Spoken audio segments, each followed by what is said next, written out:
churches, church leaders,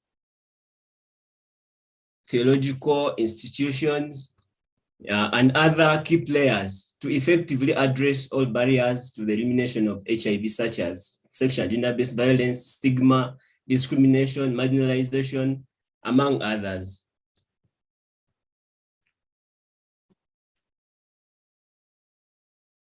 Yes, now how does Love Matters come about?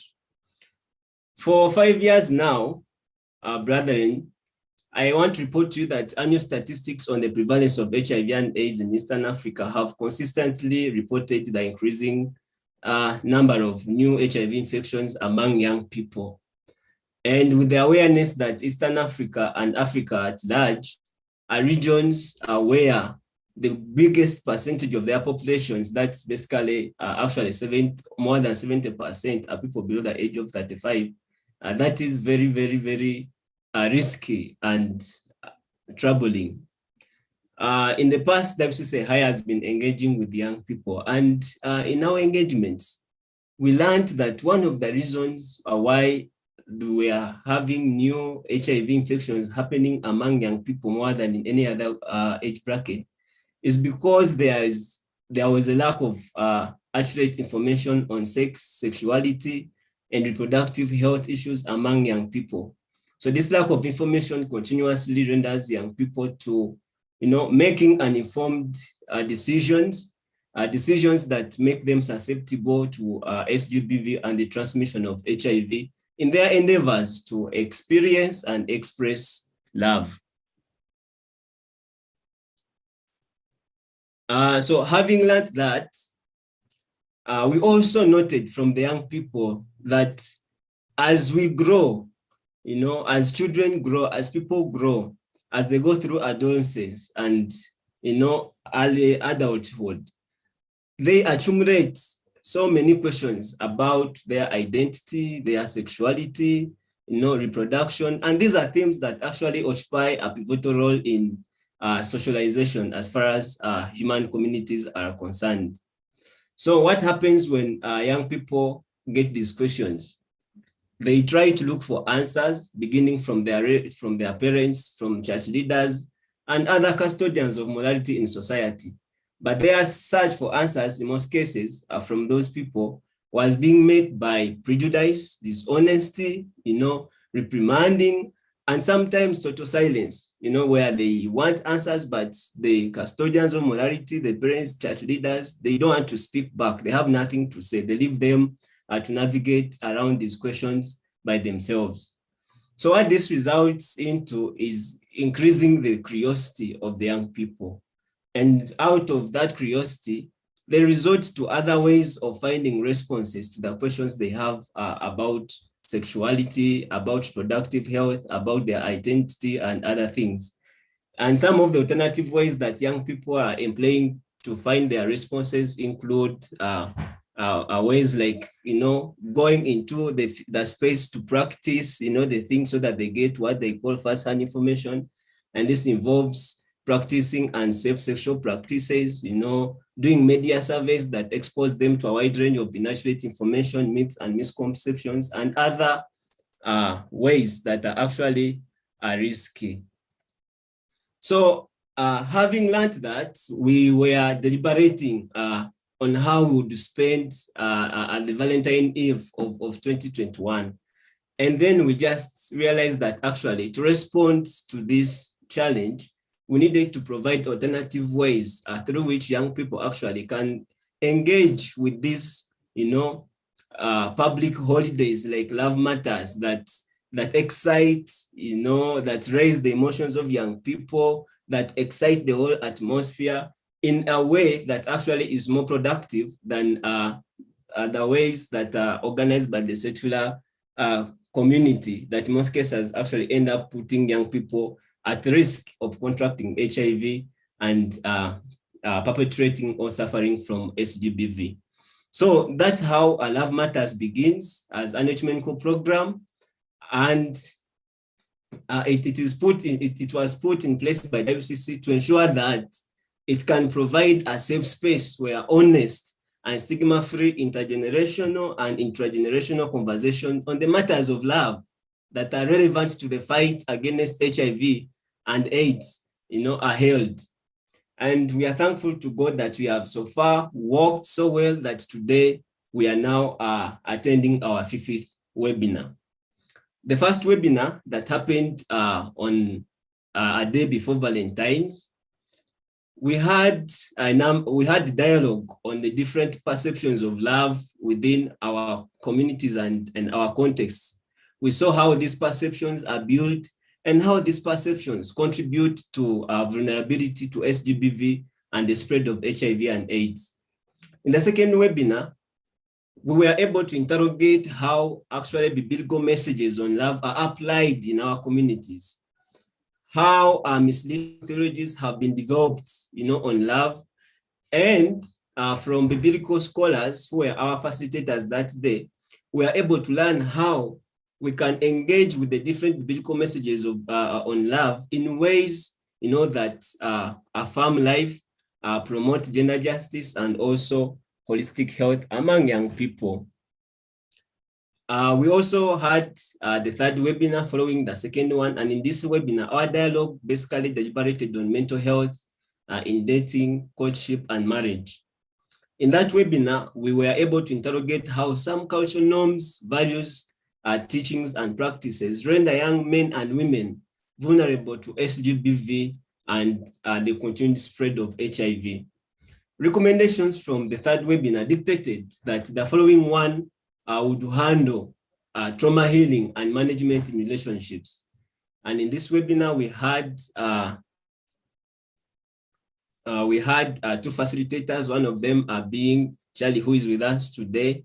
And when we finished that webinar and did the evaluation, the young people suggested that we should have another one, what would be the 5th webinar, to continue with the discussion, but this time around, to learn how we can identify red flags in relationships and also how we can respond to abuse in relationships.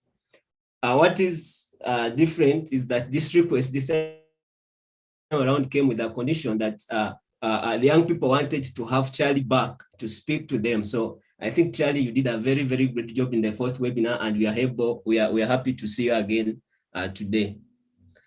Now, today's session is happening in the context of the 16 days of activism, just like our moderator noted earlier on. And I can say that the topic on abusive relationships and red flag is very, very timely, for it is actually widely accepted that abusive relationships are currently the main bleeding grounds for most of the forms of SGBV that we are experiencing. And they also offer fertile grounds for the spread of HIV, STDs, and mental illnesses. And the fact remains that many religious and cultural teachings in our communities actually disarm us, especially people who have been victims of these abuses, from the urgency that they disarm us of the urgency that we need to save ourselves from such relationships. Remember, in the time of COVID-19, when everyone needed a shoulder, what happened is that most people turned into abusers, sexual offenders, exploiters, perpetrators of all forms of violence, in the different relationships in which they were engaging.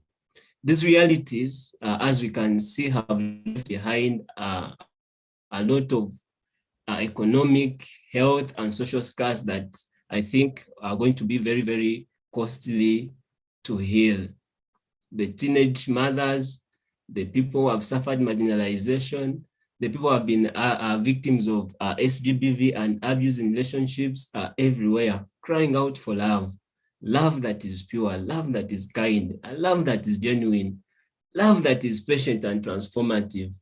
So it is my desire that as we engage today and in the future webinars that we are to have on this theme, we can learn to become the ambassadors of this kind of love, that we can become inspired to continue dreaming of a region, of a continent where all people exist in harmony, in mutual respect, in enduring love, in peace, and in holistic health.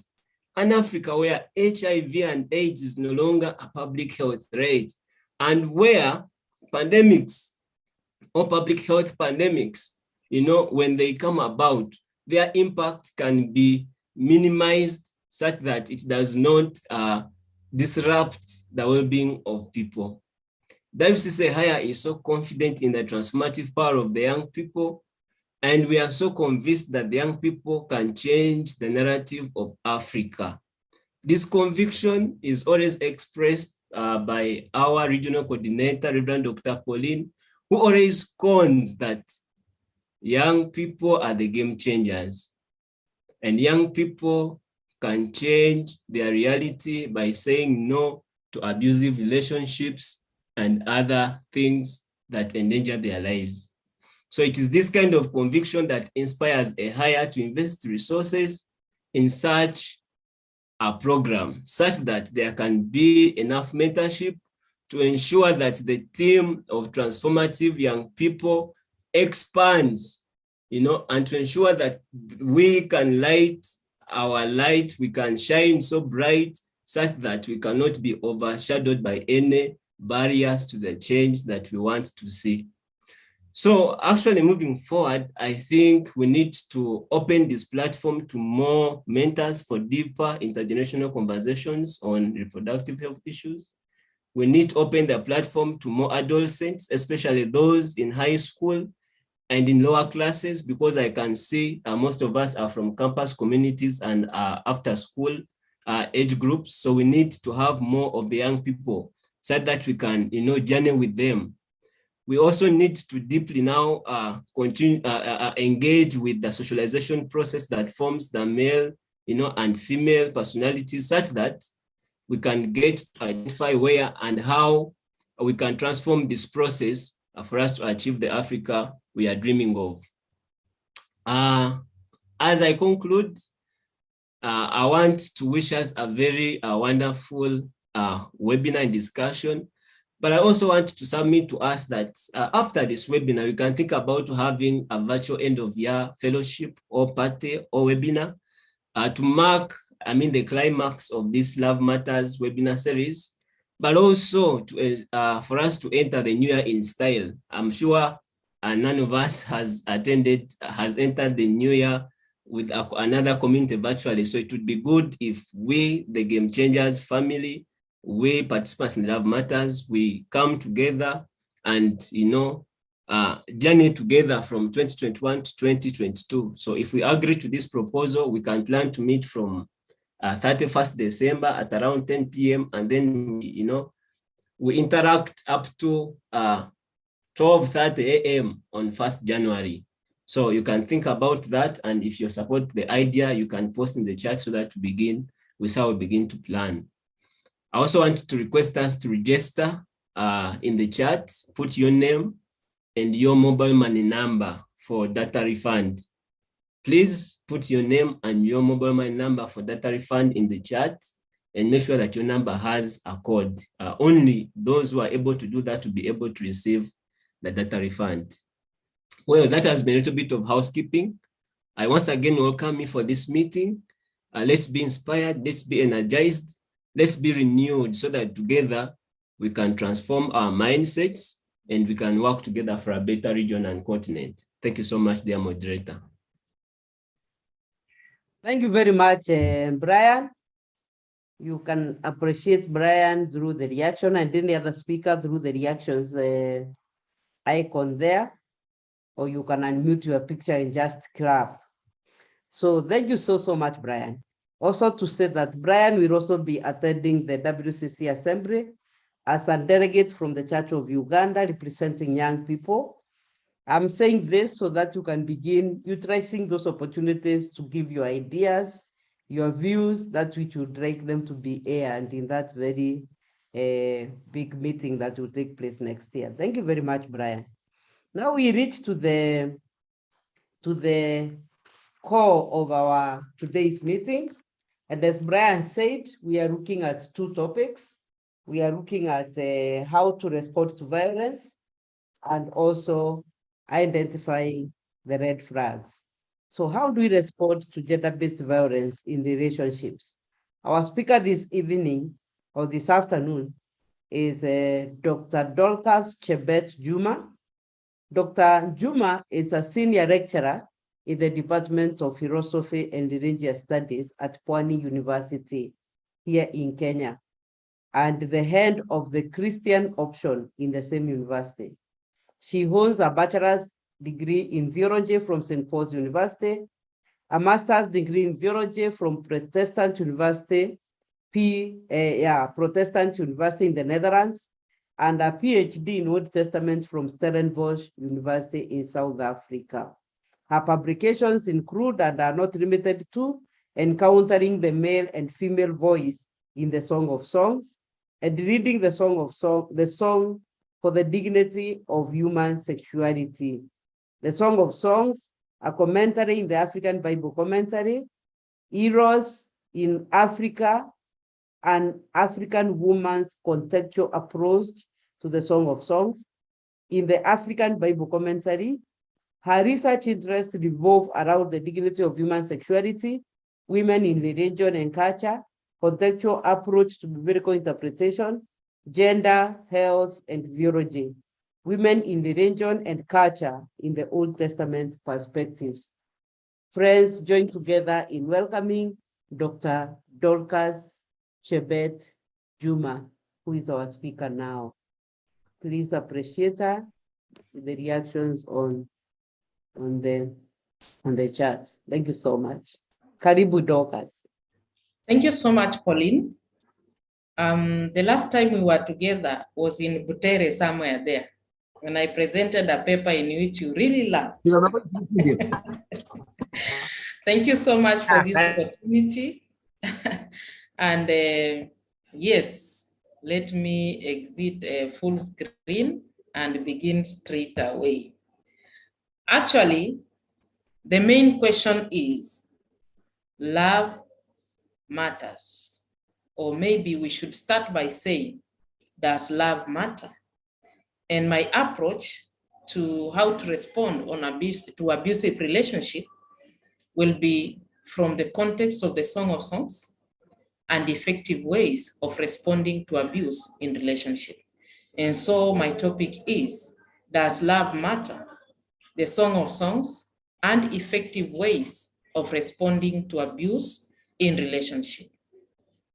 It is important to begin by saying abuse and even homicide in relationships continues to be a daily reality across Kenya and East Africa.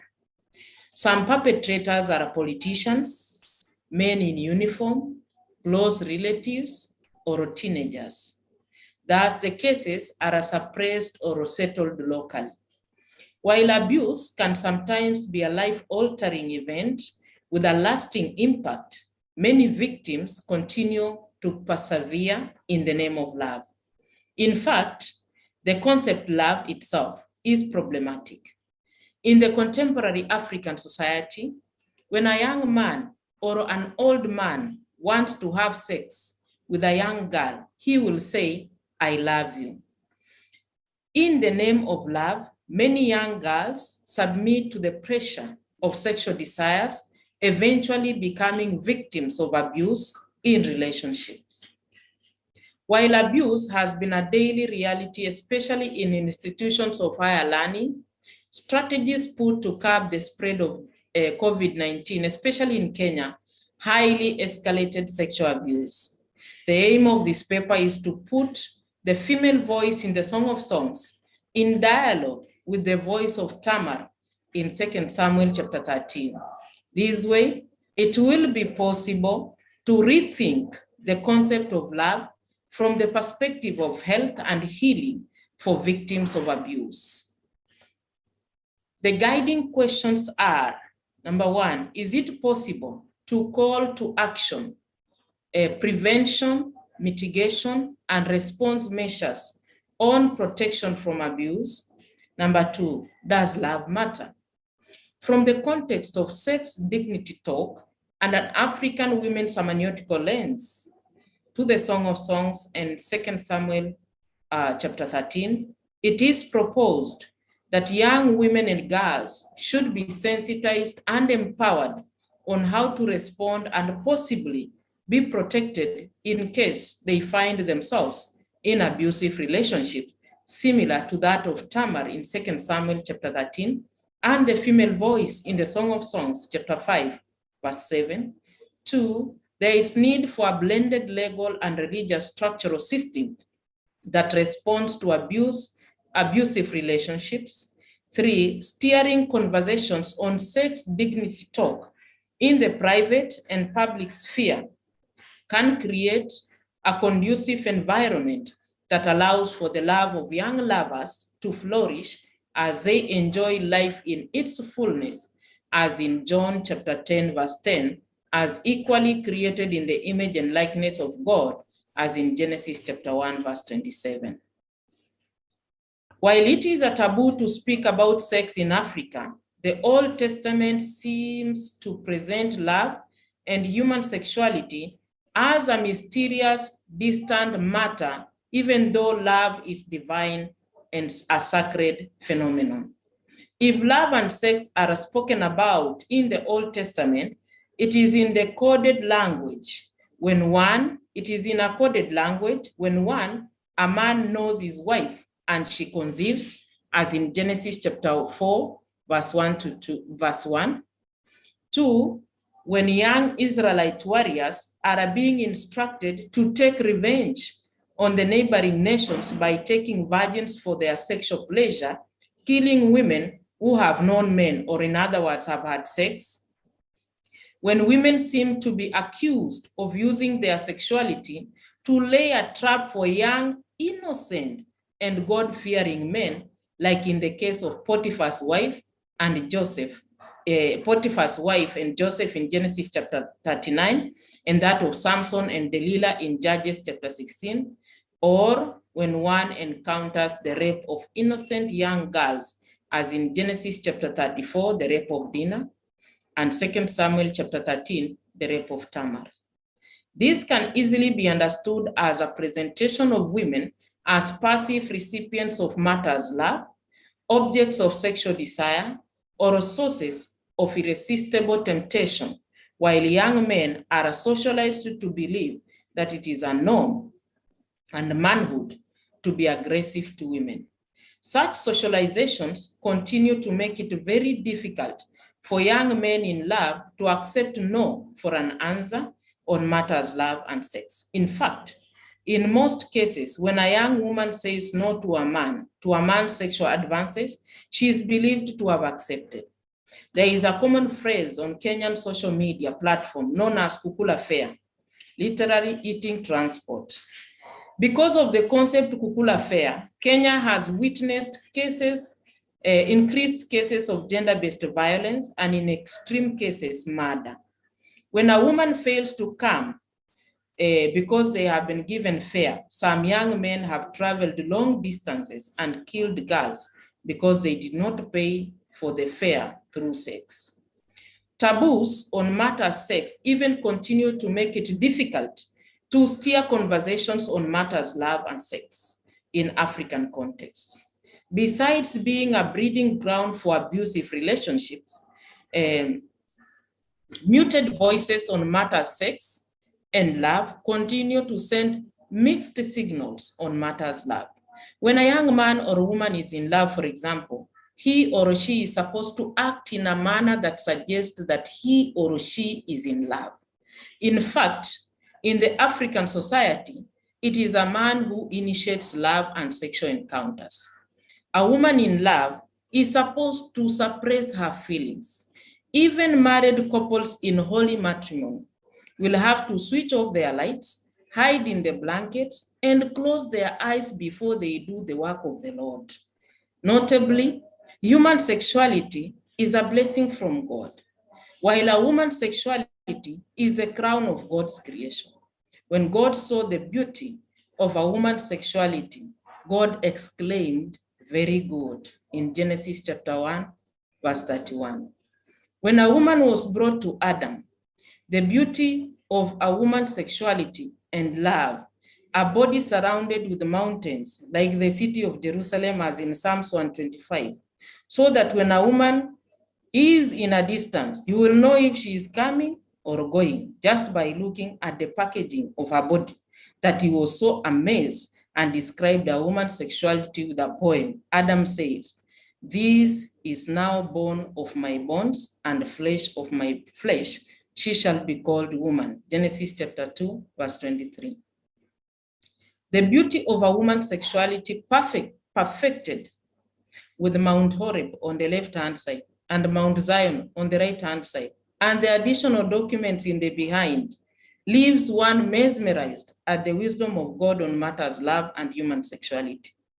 In the wisdom of Al Ghul, son of Jacquin, an inspired utterance in Proverbs chapter 30, verse 18 to 19, there are 3 things that are too amazing for him, 4 that he does not understand. 1, the way of a man with a young woman in love. Adam and Eve were naked and not ashamed. Seeing this, one wonders why matters love and human sexuality continues to be handled with muted voices, yet continues to be the fertile ground for abuse, causing pain and suffering to young men and women in love. I am a pastor's wife, and not a single moment have I heard the servant of God say to me, "Let us pray before we partake the Holy Communion." The great puzzle remaining, does love matter? If so, how can lovers differentiate between love and sexual desire? Suppose it was not love, but in the name of love at first sight, one is already in an abusive relationship. What next? The Song of Songs in dialogue with the voice of Tamar in 2 Samuel chapter 13. In the very opening words of the song of Song 1 verse 2, one encounters the voice of a woman who is not just deeply in love, but to whom matters love matter to her. Thus, she initiates the romantic encounters referred to by some scholars as the flames of fire. In the Song of Songs, the female voice commands her beloved to pull her out of the chambers of the king so that they can go and enjoy the beauty of their true love. Notably, love in the Song of Songs matters since the love is reciprocal. When the young lover is told to pull the female voice out of the chambers of the king, who seems to have put her there by force, he responds, and we see them in the mountains, in the hills, enjoying love. While the female voice initiates love in the song, Song of Songs chapter 1, her male counterpart responds by pulling her from the chambers of the king. You encounter the two in the mountains, in the vineyards, asking onlookers to catch for them the little foxes that spoil the vineyards that are in blossom, in the hills and valleys. Unlike in the Song of Songs, where the romantic encounters are laid on the foundation of genuine love, in 2 Samuel chapter 13, it is passion in the name of love. In 2 Samuel chapter 13, verse 1 to 2, we are told that Absalom, the son of David, had a beautiful sister whose name was Tamar. Amnon, it is written, loved Tamar. He was so obsessed with Tamar that he became lovesick for his sister. Notably, we do not know why we are immediately notified that Tamar was a virgin. However, it is possible to see that the scheme was hatched and Tamar was eventually raped. In the Song of Songs, the female voice is enjoying the beauty of human sexuality, joyfully giving love and receiving love. In the Song of Songs, love conquers death, Song of Songs chapter 8. In 2 Samuel chapter 13, love becomes a source of death. Tamar's dreams are shattered. Her esteem is lowered. Her future becomes uncertain, and she becomes desolate. Even so, in 2 Samuel chapter 13, one encounters the voice of a strong, wise, and resilient woman who uses 2 strategies to try and respond to abuse in order to protect her sexual dignity from being taken away. Firstly, she uses the power of her voice to plead with Amnon not to disgrace her. In a resistant voice, we hear her scream, "No, my brother, Don't force me. Don't do this wicked thing. Her resistant voice, her response gives her the opportunity to try dialogue as a mode of calling the attention of Amnon to the dignity of her sexuality as a woman. She says, "What about me? Where can I get rid of my disgrace?" When she sees that Amnon cares less about the dignity of a woman's sexuality, she takes her effort of response a notch higher with a second strategy by trying to bring the attention of Amnon to the dignity of his own sexuality as a man, a brother, and a child of royalty. She uses a negotiating strategy by appealing to the blood relationship and the royal position of Amnon in King David's family. Amnon, from the Hebrew word Amnon, literally translates as faithful. He was born in Sychar in 1000 BCE. He was the oldest son of King David and his second wife, Ahinoam of Jezreel. Amnon was born in Hebron during David's reign in Judah. In these stages of the united monarchy, the leadership of Israel was hereditary. Thus, Amnon was the apparent heir to the throne of Israel. Because Tamar was an insider, one would possibly argue that she is fully aware of this information and therefore uses it to respond by bargaining to restore her dignity. She says to Amnon, "And what about you?"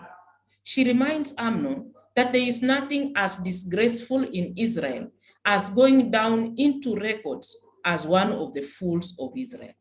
Not just an ordinary fool, it is more serious if the fool is so foolish on matters love and human sexuality, and more so from the royal family and a potential heir to the throne who does not even know that he has the power as an apparent heir to the throne to ask anything from the king and it will be given to him.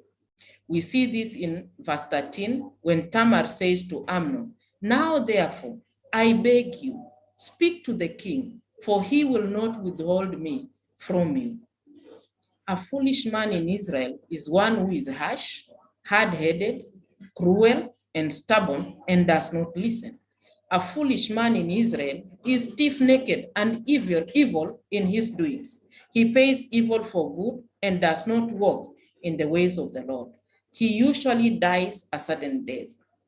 Is this the kind of man Tamar was bringing the attention of Amnon to? This is a very strong response to abuse. Though it is not immediately clear from the text, however, in the story, it is possible to see that Tamar's voice, a strong tool of response to abuse, stands strong in the context in which women and girls are seen as objects of sexual desire and passive recipients of abusive relationship. The scene of the incident of Tamar's rape is set within the confinement of a house of royalty, where it is expected that Tamar, being Amnon's sister, is also a royal daughter. Thus, she deserves to be treated as a child of royalty, just like Amnon.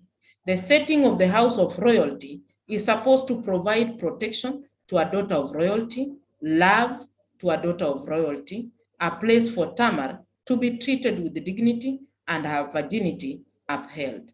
Unfortunately, the confinement becomes the best setting for her sexuality to be disgraced and for her to be abused, to be denied even the opportunity to love again. Even so, the power of her voice, her strategy of response against Amnon's action creates a conversational platform for steering conversations on sexual dignity talk. In the theology of women's sexuality, the voice of Tamar breaks traditional barriers that prevent women from responding and resisting abusive relationships. In this regard, it is here important to imagine and ask ourselves, does love matter? And so, can the female voice in the Song of Songs, in dialogue with Tamar's voice in 2 Samuel, offer opportunities to respond to abusive relationship? In order to know how to respond to abusive relationships, it is important to underscore some of the types of abuse in relationship. The list is based on Rich Team, a campaign dubbed Beyond Domestic Violence. Some of the abusive issues include physical, sexual, verbal, emotional, mental or psychological, financial or economic, cultural or identity abuse. Having known that, how does abuse start? To understand how abuse starts, we analyze what I refer here to as the cat theology. For those who have kept cats as pets, you will realize that when you come in the evening after you have gone out, the cat starts by touching you with the tail. When you don't respond, the cat extends the feet. When you don't respond, the cat removes in Swahili you call them makucha, and the cat becomes aggressive. That is how abuse starts. An abuser will start by raising a voice, and then they raise a hand. And when you continue to keep quiet, you will be slapped and eventually hit. Every abuse is unique and therefore requires unique responses, depending on the context and time. Most importantly, abuse is progressive, starting from a simple shout, raising of a hand in an attempt to slap, and eventually ends up to blow and even murder. Some abusers use rewards to make their victims indebted to them. Others use intimidation, control, and domineering in order to scare their victims from seeking help.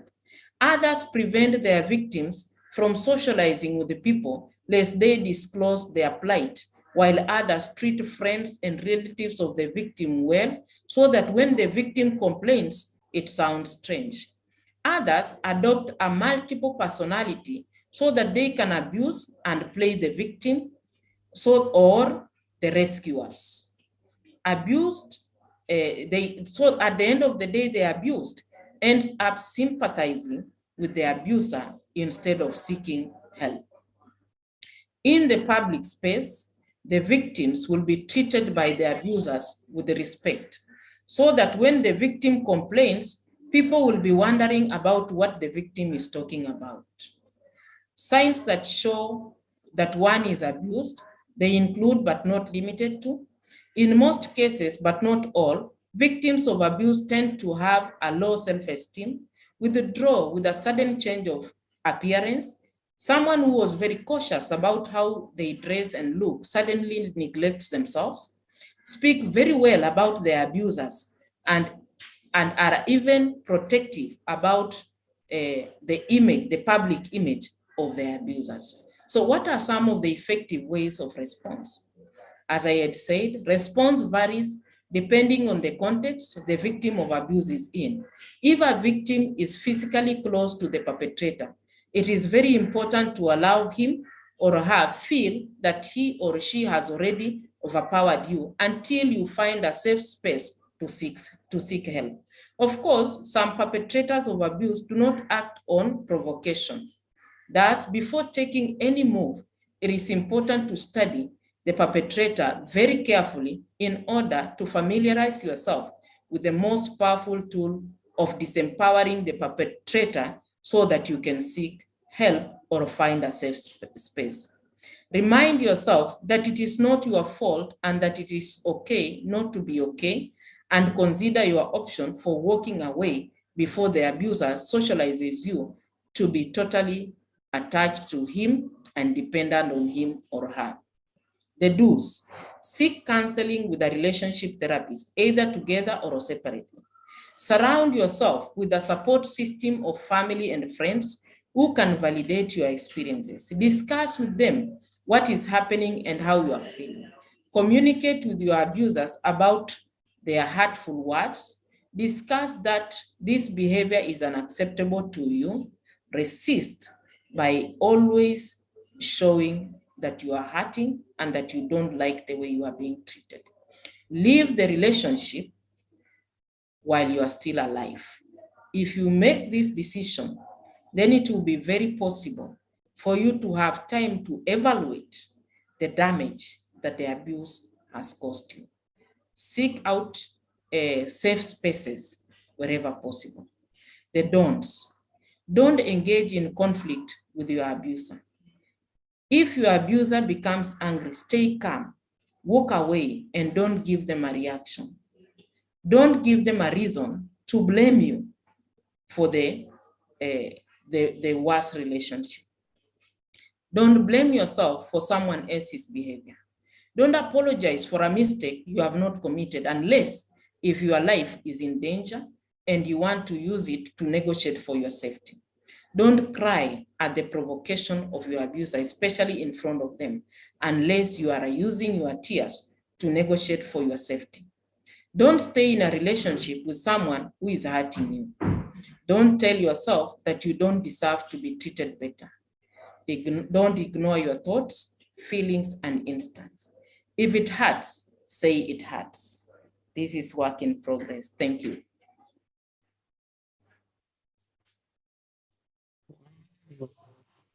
Wow, wow, wow. Please appreciate Dr. Njuma.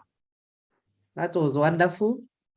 Reading of the Song of Song, and the relationship between that Ralph in Song of Song and the Ralph in 1 Samuel chapter 13, one leading to death, the other one leading to enjoyment. And we are here as game changers, really, to say that we want to affirm love that leads to enjoyment. We want to affirm love that leads to affirmation of life, and detest from love that leads to death or to violence. Thank you so, so much, Dr. Chebet. I will allow you to interact with Dr. Chebet for barely 10 minutes, either through chat or you can raise your hand in case we can see it. We will give you the chance to ask or comment. Yes, 10 minutes begins now. We have Keroy Hope, Priscilla, unmute and ask or make your comments, please.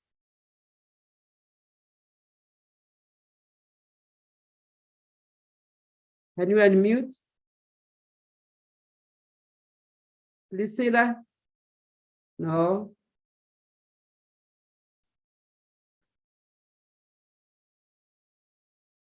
Any other hand that you can see, Brian?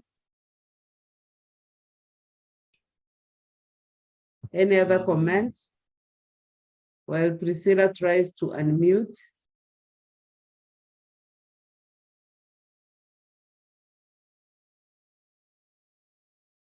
No.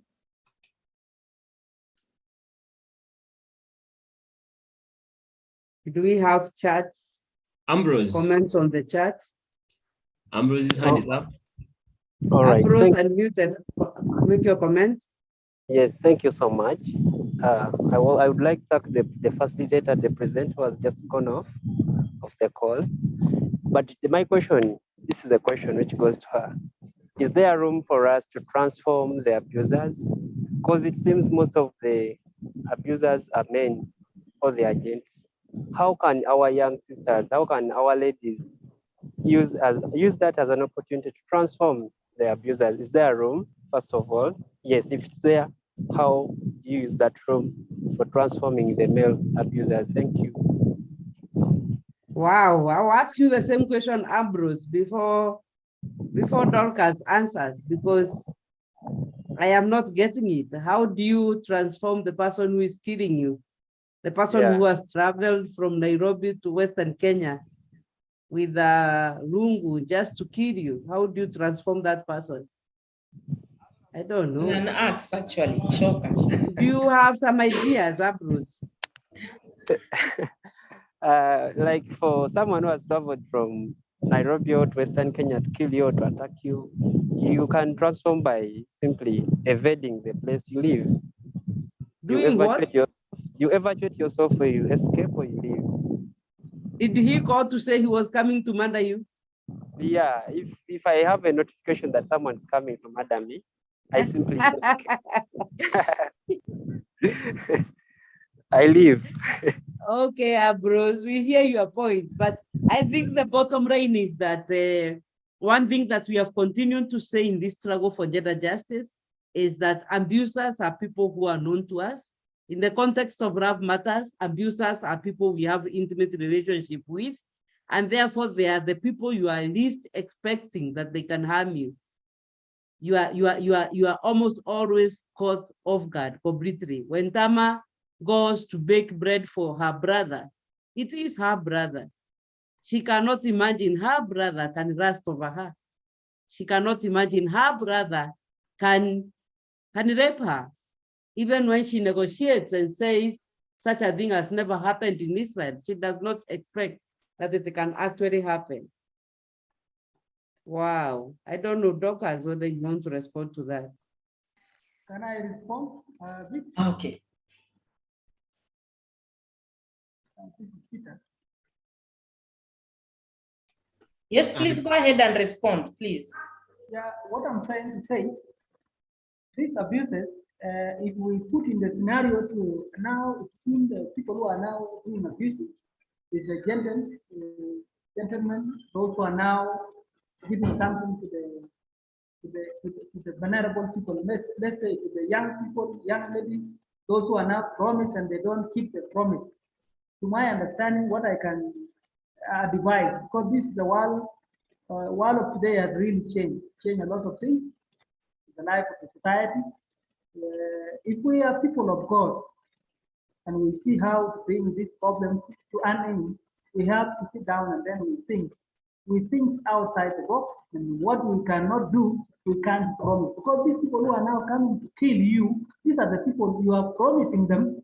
And by the end of the day, if you are just drafting them away, you're drafting the interest, you're drafting the resources, and then you have not answered to them, what will come at the end? It will come to the bad news. Somebody can come and kill you, somebody can come and beat you.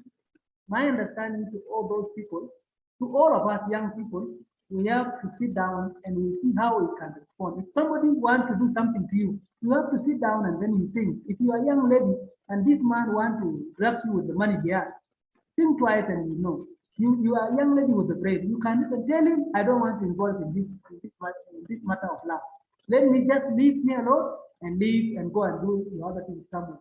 If we do things like that, the person cannot fail. But if I agree, I use your resources to use all these things. Like these people, one example, like this person who has been killed in Kenyatta University in Gay Court at the PIC. This person was really giving money to pay the school fees of the young lady, and the young lady bring another person in, and they were in relation with that person, and he's trying to drag this man away, and he has already using the energy for the other man. So that one, it will really bring a problem to our society. If we are people, we have a problem, we can go where we can even be solving, where we can even be getting the help from the society so that we cannot mess ourselves. So the blaming is come to all of us as the young people. What can we do as the young people? Because we are the one who are doing a lot of bad things to ourselves. Now, what can we do to our society? That's the question we should ask. What can we do to ourselves so that we cannot mess, so that we cannot kill others, so that we cannot kill our brothers and our sisters? To me, yes, we have to go to that so that we can learn the truth and the matters that can set you free. That's what I can say. Yes, thank you, Mr. Baraj. Over to you, Dr. Dorcas, to react briefly to that before I give you another set of questions. Thank you very much for that wonderful question. It reminds me of the time we were with Dr. Pauline in Butere down there, where I spoke about the Vumilia theology and the way especially women and girls continue to be nailed on the cross as though they are the messiahs who are supposed to save perpetrators of violence, to change them. And I always tell women, get out of the cross. There was only one Messiah, and that was Jesus Christ. It is difficult to change a perpetrator of violence. Most of them have mastered the art of abuse so well that it becomes difficult for one to realize that they are actually being abused. And in most cases, especially Christianity, socializes young women and girls to believe that they have the power to change perpetrators with their love, to change perpetrators with good deeds, to change perpetrators by trying to impress them. And in the process, the victims of abuse grow weary and they start neglecting themselves. They become defeated and eventually become desolate, the way Tamar was left desolate. My brother who said that it is possible to know or to run away. Imagine the abuse, as Dr. Paulina said, that happens in the house of royalty, where even the king himself does not even intervene. I don't know if King David was so stupid, or maybe because he was a man, he could not even ask himself. This young boy was just well and healthy. What has made him so sick? And why is he insisting that Tamar is the one who must cook for him, and yet there were servants in the house of royalty? After all, Tamar was also a child of royalty, and she deserved to sit down, relax, and wait for the servants to cook. Can you imagine the way David is presented as a passive, stupid father who could not even realize that there must be something wrong with this sickness? So what am I trying to say? Let us not put more pressure on victims of abuse to continue trying to change the perpetrators. Instead, let us change the narrative. It is only Christ who has the power to change people, to save people. There is a slogan I started using myself. I prayed for somebody for quite some time, and I told God that I usually hear that when a sinner gets saved, it is the heavens that rejoices. If a sinner does not get saved, it is the heaven that loses. So I said this to God: if this person does not change, that is not my problem. It is your problem. Deal with your person. As for me, I want to look after myself. Yes. Thank you, Dr. Docas. Still together? Dr. Docas? Yes? Yes, thank you. You had hung. Thank you so much. Okay, I have finished. Okay, thank you so Unless much. you say something else, yes. So in the remaining 8 minutes, I want to ask, Emmanuel had a hand up, unless his question has been answered. But there are some questions on, yes, Emmanuel, your comment in 1 minute. Good afternoon, everyone. Thank you so much, Dr. Ray, for your presentation. It was extremely informative. My takeaway, however, was how abuse is actually very unique, and therefore it requires very different responses in terms of the instances that it can show up, and especially in terms of the cut theology of how these certain abuses can start as very small things that maybe you might not be able to see them as very serious in the beginning, but then they blow out of proportion as time goes by. So I think it's very important that you had highlighted that young people should be able to especially not ignore their feelings, to make how they feel known to their partners who may be abusive, and maybe even seek help, counseling, and support systems from those around them. However, also I think that as young people, we should also be empowered, our girls and boys alike, to be able to be ourselves, to be able to have confidence in who we are as individuals, and not be able to allow external factors to put us down when it comes to relationships, when it comes to family matters, so that we be able to stand our ground and make our opinions known. Thank you so much. Yes, thank you, Emma. Dr. Dorcas, can I read for you the few questions on the chat so that you handle them at once?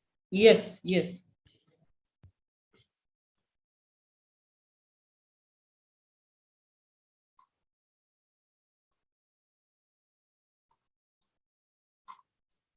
Okay. There are quite a lot of comments appreciating your presentation. And then the first question is, how do you navigate when the family of the abused doesn't offer support? That's one. Two, if there anything that the victim does, is there anything that the victim does that attracts love abuse? Or is it always the abuser who is wrong? For example, things to do with sexual behavior, attraction, for instance. Then the other question is, maybe this goes to the whole group. What can we learn from the Tamar campaign? I'll throw that to everyone. I mean, what can we learn from the story of Tamar? That's another question to the group. I'm throwing it to everyone, but if you desire so, Doctor, you can also comment. But what we learn from the story of Tamar? 4, how do we help the youth break the phrase love is blind? How do we help the youth break the phrase that love is blind? Yes, up to there, Daktari. Thank you very much. Maybe let me just go through them quickly so that I can also offer others the opportunity to respond if they have something. Let me just go randomly. There is a question, how do you break the phrase love is blind? Love is not blind. It is us who, when we find ourselves in an abusive relationship, we convince ourselves that love is blind and therefore use the term to survive and persevere in abusive relationship. So that when you are told or when you realize that things are not working, you want to convince yourself that you are staying in that abusive relationship because love is blind, or maybe love at first sight, or maybe this is a person who broke my virginity and such like things.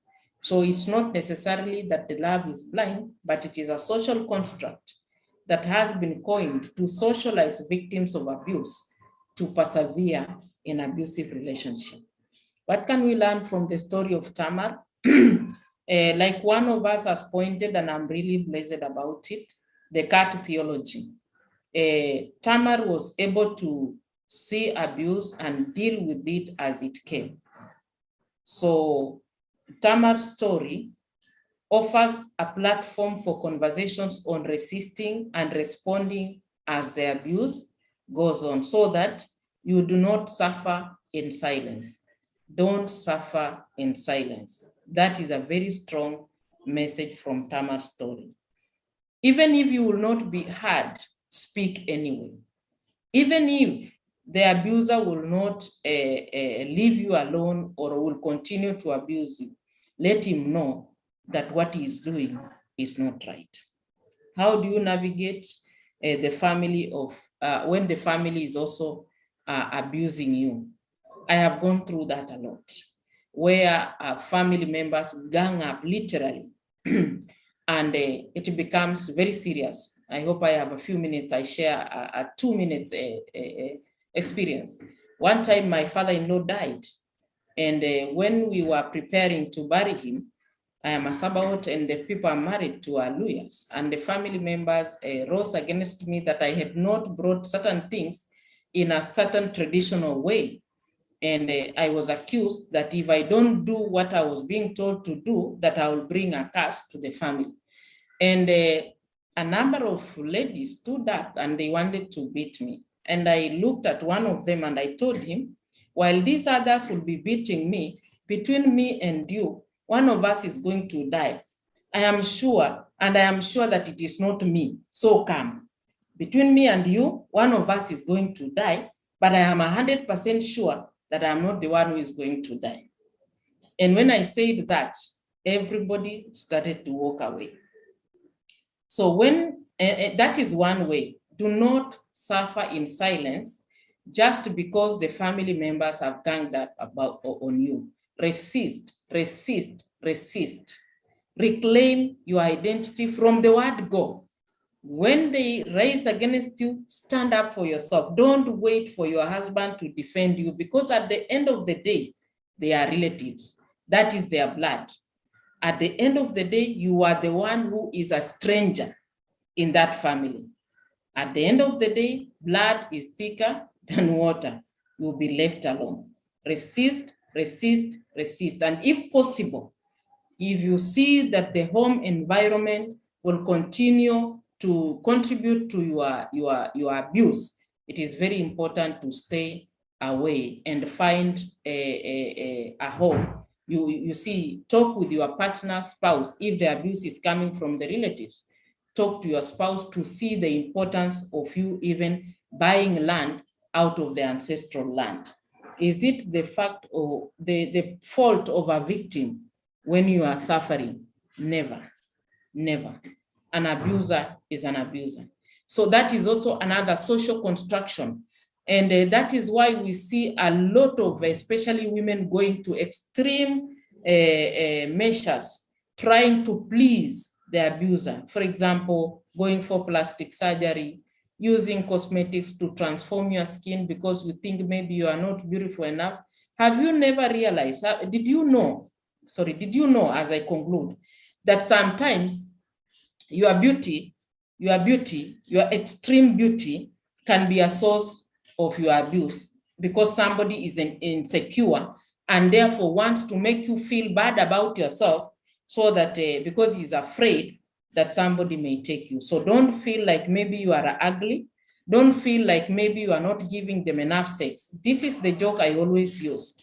If somebody is not satisfied with the sexual encounters that you are giving, even if you start from the sitting room on the table and finish in the bedroom under the bed, he will still abuse you and accuse you of not satisfying him sexually. So never ever blame yourself when you are being abused, thinking that you are the one contributing for the abuse. Maybe you have not cooked well, you are not dressing well, you are not doing this well. Just look after yourself. If you cook food, cook for yourself, not for the other person. You are doing something not for him, but for both of you. So never ever blame yourself when you are being abused. Thank you. Thank you very much, Dr. Chebet. Thank you so much for that very insightful conversation. I think that can constitute that discussion can constitute a whole Love Matters forum, because it is quite loaded. I would like to say that my punchline on that is that do not blame yourself. The other thing is that it is not about what you do or what you do not do that causes the abuser to abuse. I hope you heard me. It is not about what you do or what you do not do. The person plans. From the story of Tamar, Amnon planned, invited his cousin to help him plan, and executed the plan. It was not about what Tamar did or did not do. It was not about who she was or who she was not. It was about the man who planned the rape and executed it, and the accomplishments that he had. The other thing that young people, we are full of power, we are full of strength, we are full of enthusiasm. We actually come to relationships thinking that we shall make this relationship work in the way that we feel best we can do it. I want to say that in a relationship, love matter in that matter, for that matter, is a relationship of two people. Two people must be deliberate to work out for it. It cannot be a relationship of two people where only one person must work for it and that one person can make it work. One person cannot make it work. The two people must make it work. What am I saying? I'm saying that don't be in a relationship where things are going wrong and you keep telling yourself, I am strong anyway, I will do it. Sometimes we are taught like that as women, that the woman is the one who makes the home the way it should be, and it is a lie. It is a lie. You cannot make the other person the way he will be or he should be. Each person has a responsibility of making themselves and bringing something into the relationship, something to make the relationship grow and thrive. So it is not about what you do or what you do not do. If a relationship is going sour, you cannot imagine yourself that you are going to have the powers to change that relationship all by yourself. It is not possible. Do not kill yourself, because these are imaginations which might not work. The reality is a relationship is like a living being. Love is like something which is alive, which must be kept alive by two people who have decided and determined, put their effort, resources, emotional, spiritual, financial, social energy towards making that relationship work. If one person goes to sleep, the other one cannot work on it alone. Thank you so much. Asante sana again, Dr. Chebet. Please appreciate Dr. Chebet on the chat and on the reactions, and we continue to engage on that matter. We are not saying, we are not blaming anyone. We are just saying that a relationship is made up by two people committed and willing to work it out. Now we go to our next presentation. Having heard about the issues of abuse, how do we know? How do we identify red flags? How do you know I am headed the wrong direction? At what point do you run for your life, or do you keep going? We are going to welcome our next facilitator, who we have had before, and are privileged to have her again. For those joining us for the first time, and for those returning, let me remind you that Shireen Waiganjo is originally from South Africa. She has lived in Kenya since 2001. She studied accounting at the University of Pretoria and management at the University of South Africa. She started her career with McCarthy Online and developed a significant skill set in the creation of online e-commerce marketplaces in both the business to consumer and business to business arenas. She served on numerous boards in the public relations industry, as well as assisting organizations to define their market entry strategies into various African countries. She has got over 20 years experience in the management positions in the information, communication, and technology sector. She changed her career after the 2013 Westgate terrorist attack in Nairobi, Kenya. The Westgate experience was a turning point in her life. After struggling to overcome the effects of the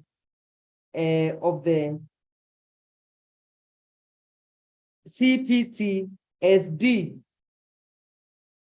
she changed her career and dedicated her life to helping others understand the empowerment that comes from preventative mental health care. Today, she's a certified life coach, director and facilitator of Al Ghul Institute, whose primary focus is centered around developing soft skills and increasing individual and collective resilience. Al Ghul offers workshops in leadership, stress management, self-building, and trauma healing. She's also the current chair of the SAWA and Friends, the South African Women's Association in Kenya, and a founding member of the KENSA, the Kenya South African Business Network. Please welcome Madam Shireen Waiganjo to speak to us this afternoon. Karibu sana.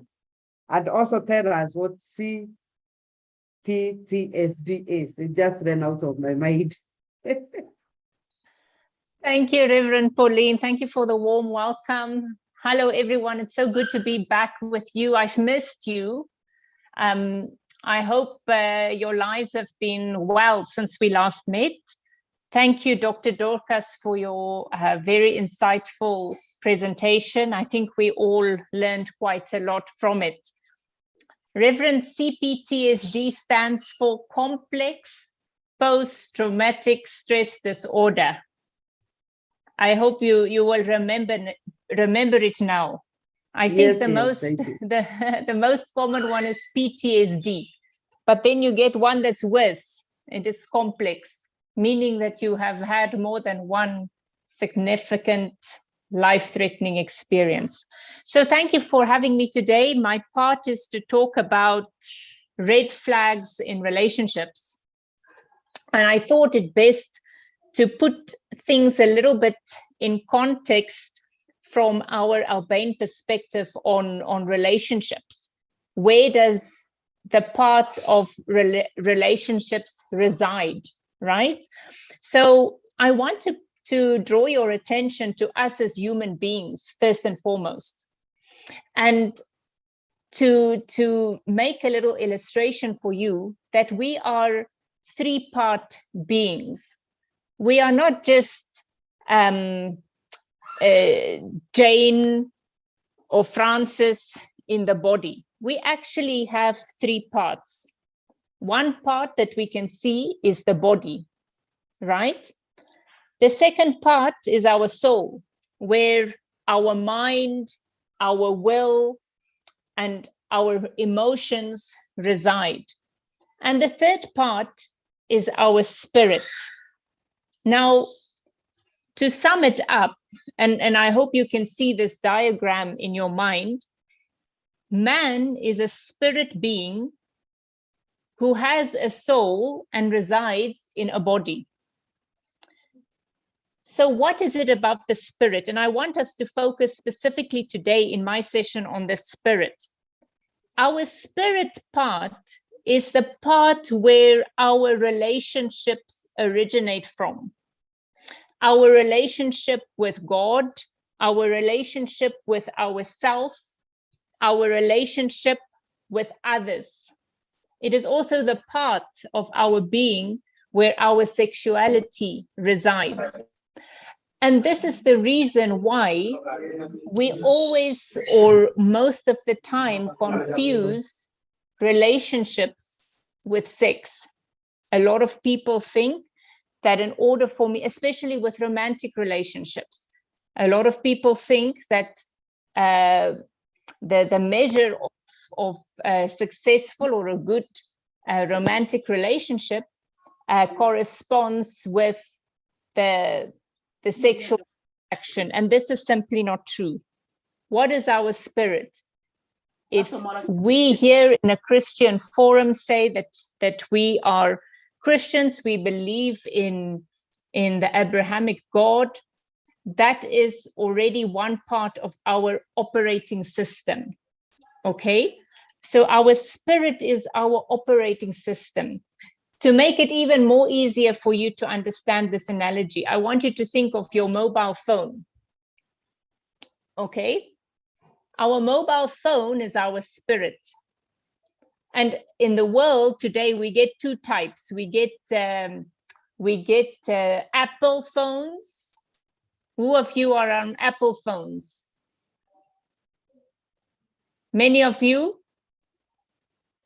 Many of you have, Reverend is an Apple, huh? I am on a Samsung phone. And I think if we have a conversation on which one is better, Reverend, I think we will be here a whole day. Huh? So this is the thing, we all have our operating system. And it is very important to understand and to know what is your operating system. My Samsung phone does not work the same as Reverend's Apple phone. Our directories are different. How we save numbers are different. How we access our Facebook is different. And this is the same thing in relationship, guys. It is very important to know what is your operating system. What is it that is that thing inside you that guides your decisions? This is how we're going to identify red flags. Because if I am not compatible with Reverend's Apple phone, there is a red flag that needs to go off, that should tell me the way you are navigating now is not the same as what we know. And this is when a red flag goes off. And I think if I put it that way, you can all think about scenarios in whichever relationships with your parents, relationship with your friends, relationships with colleagues, relationships with those young people who you may mentor. It is very important that first and foremost, we know who we are. We must know who we are, because if you are not comfortable with yourself, if you do not know yourself, how are you going to have any successful or happy relationship with anybody else? Can we think a little bit about that question? If you are not happy with yourself, if you are not comfortable being alone with yourself, who are you to yourself as a friend, as a partner, as a helper, as a fellow believer? Are you comfortable with that picture that you are finding? Are you doing some inspection? Do some inspection. Are you comfortable? If you are not comfortable, then those are the areas that you need to start working on, guys. Because what happens? What happens when we get into romantic relationships? And I think this session, most of you want to know more about the romantic relationships, right? Here's the thing. Women, as women, we always think that we will change the men. Is that so? Please respond, even if you type on the chat. I want this to be interactive so that I can know that you are following me, because we are here to learn. As women enter into a relationship thinking, we will change this one. We will change how he behaves. We will change how he talks. We will change how we interact, right? That is our operating modus operandi. But what do the men do? The men think, this one is going to stay the way they are. They will not change. So the men think the women will never change, because let's be honest, ladies, when we are dating someone, we are putting the best foot forward. We are always making the tea. We are making the food. We are treating them very nicely. And that is what we make the men used to. Yet, when I do marriage counseling and the men start opening up, they are like, I don't feel appreciated. She used to do this. She used to do that. Now I can't even get a cup of tea. I can't even get a cup of water. So the men go into relationships thinking the women will never change. The women go into relationships thinking, we are going to change the man. This is one of the biggest red flags that you can ever have in a relationship. If you are in a romantic relationship right now and you think like this, let it be a red flag. I urge you, my brother, my sister, look closely at the issue that it is that you feel you want to change, or you think you will change, or you think you will never change. This is very important. The second thing we need to look at when we are trying to understand red flags, we need to understand within ourselves, why is it that we are going into romantic relationships? What is the thing that is driving us to do this? Is it because we have an overwhelming feeling of loneliness, that we think somebody else is going to bring happiness to our life? Is it because there is pressure from our grandparents or our parents that now it is time for you to get married? You need to, you better get on with the program. You are 23 years old and you are late in the game. Is it because you are looking around and you are seeing your friends all are in relationships? Whether they are happy or not remains to be seen. What is it that is driving you?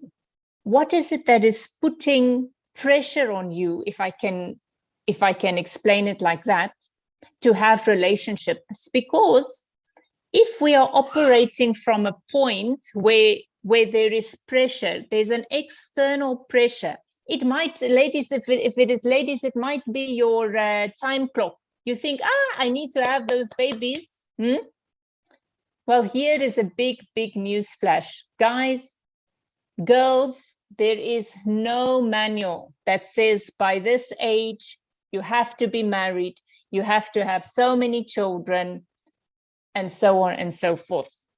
Yes, I say this with utmost regard to culture, because I am aware that in some cultures, these are expected, certain things are expected. But again, what is your operating system? Is your operating system that which the Bible says? Is your operating system that which culture says? What is your operating system? It's very, very critical to understand this, because whatever your operating system is also going to be your center, is going to be your source of strength and courage when we are facing all these challenges when it comes to relationships, all these external pressures. If we are not sure of who we are and how we are, it's so easy for somebody to come and whisper in our ear and we lose balance, let alone physical people. We are all fighting a daily battle with the devil, right? If we believe in God, best be assured that the devil is also out, and he comes like a lion in the night to devour and to kill and to steal. And this is what he's trying to steal, our happiness in relationships, because God has designed us all to have wholesome, good relationships. But unfortunately, sometimes in life, it doesn't work out. And I want us to understand just a little bit of why this happened and where the holes are. So in my career, in working with relationships, working with young couples before they get married, working even with married couples, people in their 60s, 70s years of age. Imagine that even at those ages, people are having problems. There is a few things that always stands out to me. And this is why it is so important for me, for you to understand the three-part being of man, because this is holistic. We cannot just fix this thing and hope that everything else will work. Everything is integrated. We've learned that the spirit is our operating system, and it is influenced and guided by our spiritual nourishment, whether it is the Bible, whether it is the Torah, whether it is the Holy Quran. These are the messages of God, the morals, the values that God instills in us, right?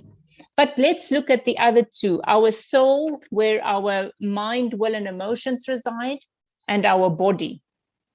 There's two things that always come up when I work with couples that have problems in their relationships. The first thing that they say is, I do not trust him. I do not trust her. Have you heard that? Do you hear that? Do you even feel that in your relationships? That you don't trust? It can be that you don't trust the other person. I want to bring it back home. Do you trust yourself? When your buddies call you, we want to go out. Do you trust yourself when you're going out that you're going to be faithful? You're going to say, but I'm not married yet. I can look at the menu and order and eat off the menu. You know that thing? Trust. Trust is a very, very important thing. And trust resides here in our mind, how we think, and it is that little devil that is always whispering. It is coming to corrupt your operating system. It is telling you, we can go out, we can see how many chicks we can pull tonight, it's okay, nobody will know. And the guys, you guys get away with it. But as girls, it's not so easy.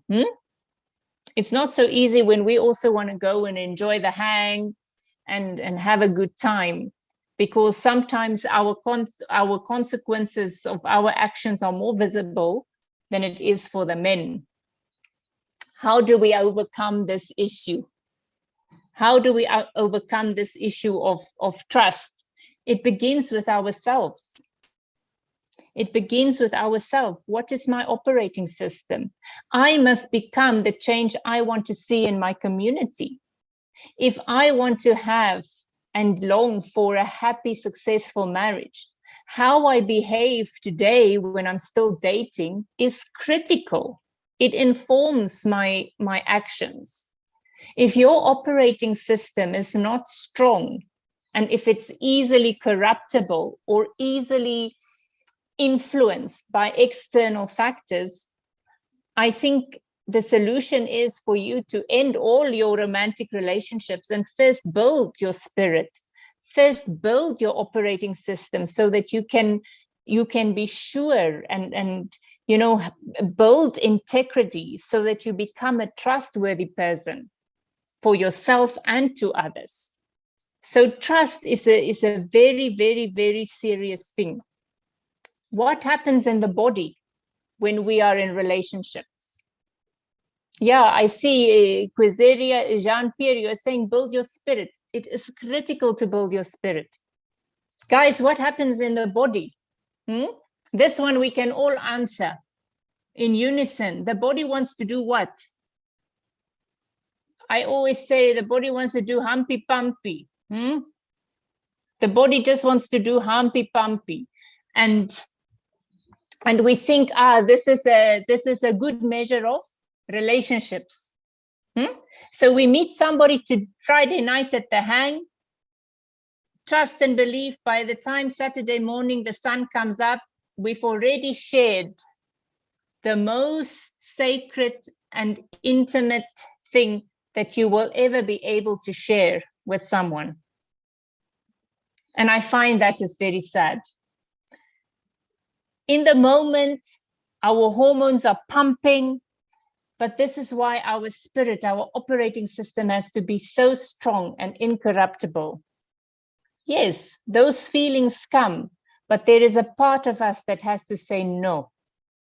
This might be a good indicator that I like this person a lot. It does not mean that I should jump in bed or jump in the backseat of a car.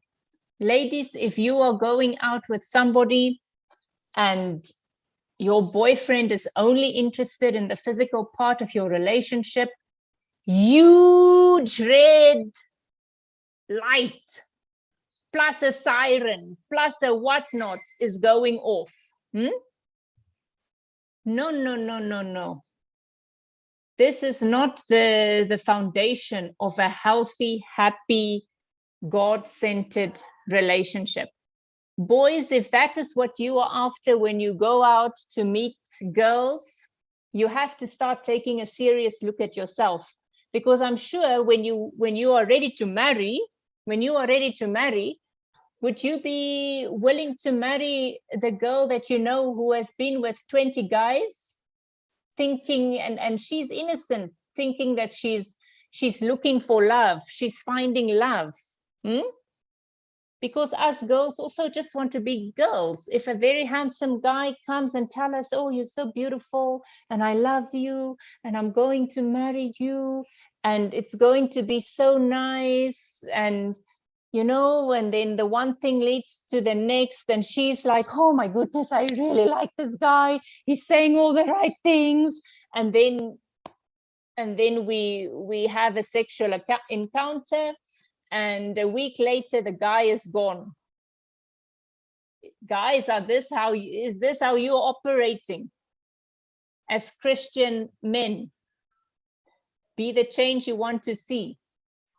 Be the change you want to see. Fast forward 5-6 years from now, you're ready to marry, and you as a man wants to marry the untouched. I think you should get one, you should be rewarded by your actions, right? Let's be the change we want to see. You guys are going out there, you are mentoring, you're working with the youth, you are seeing these things, you are hearing how people talk. How do you start changing? By talking about these things. Let us change the way we want to be. Yes, Gladys, it is the same on both sides. Us girls also go out and we want to, what is this thing? We want to catch. If I can catch, if I can find a good catch, what better way to get pregnant, isn't it? For sure, then this person will marry me. Guys, girls, life is not about getting married. We think when we get married, why is it that we are so driven by getting married? Why is it? Is it because we think, oh, if we are girls, we think, oh, it will be the man's responsibility now to take care of us. We will have an easy life. No, no, no, no, no. You know what? The Bible is very clear on what the roles and responsibilities are for both men and women. So when we want to enter into relationships, yes, it's God-given and it's beautiful. We need to enter with our eyes open. It's very well and good if our bodies are responding and we, we really physically is very attracted to this man or this woman. It's beautiful. It means that the chemistry works, but your operating system should be the one at the end of the day that is guiding us. So this is what is happening in our mind. We want easy way out. And we develop issues of trust, we develop issues of starting to lie to ourselves, and we start going out of the word, out of the Bible, out of the map of life, right? In the body, we want to do humpy pumpy. And now I come to the spirit, the biggest corrupter of the spirit. Can you guys get what it is? The biggest corrupter of our spirit. I'm even saying it. The biggest corrupter of the spirit is spirits, alcohol. Alcohol. In Arabic, it is referred to as the Spirit of Al Ghul. You guys can go and read up about it. The Spirit of Al Ghul. Do you know 95% of relationship cases that I deal with, if I say, when the conflict started, where were you? Oh, we were in the bar. You looked at this one. Oh, she looked at that one. Even at home, gender-based violence. 95% of the case, alcohol is involved. Spirits are involved. See, the other name for alcohol is spirits. Why is this thing so dangerous? Because it changes, it alters our mind, it alters our thinking.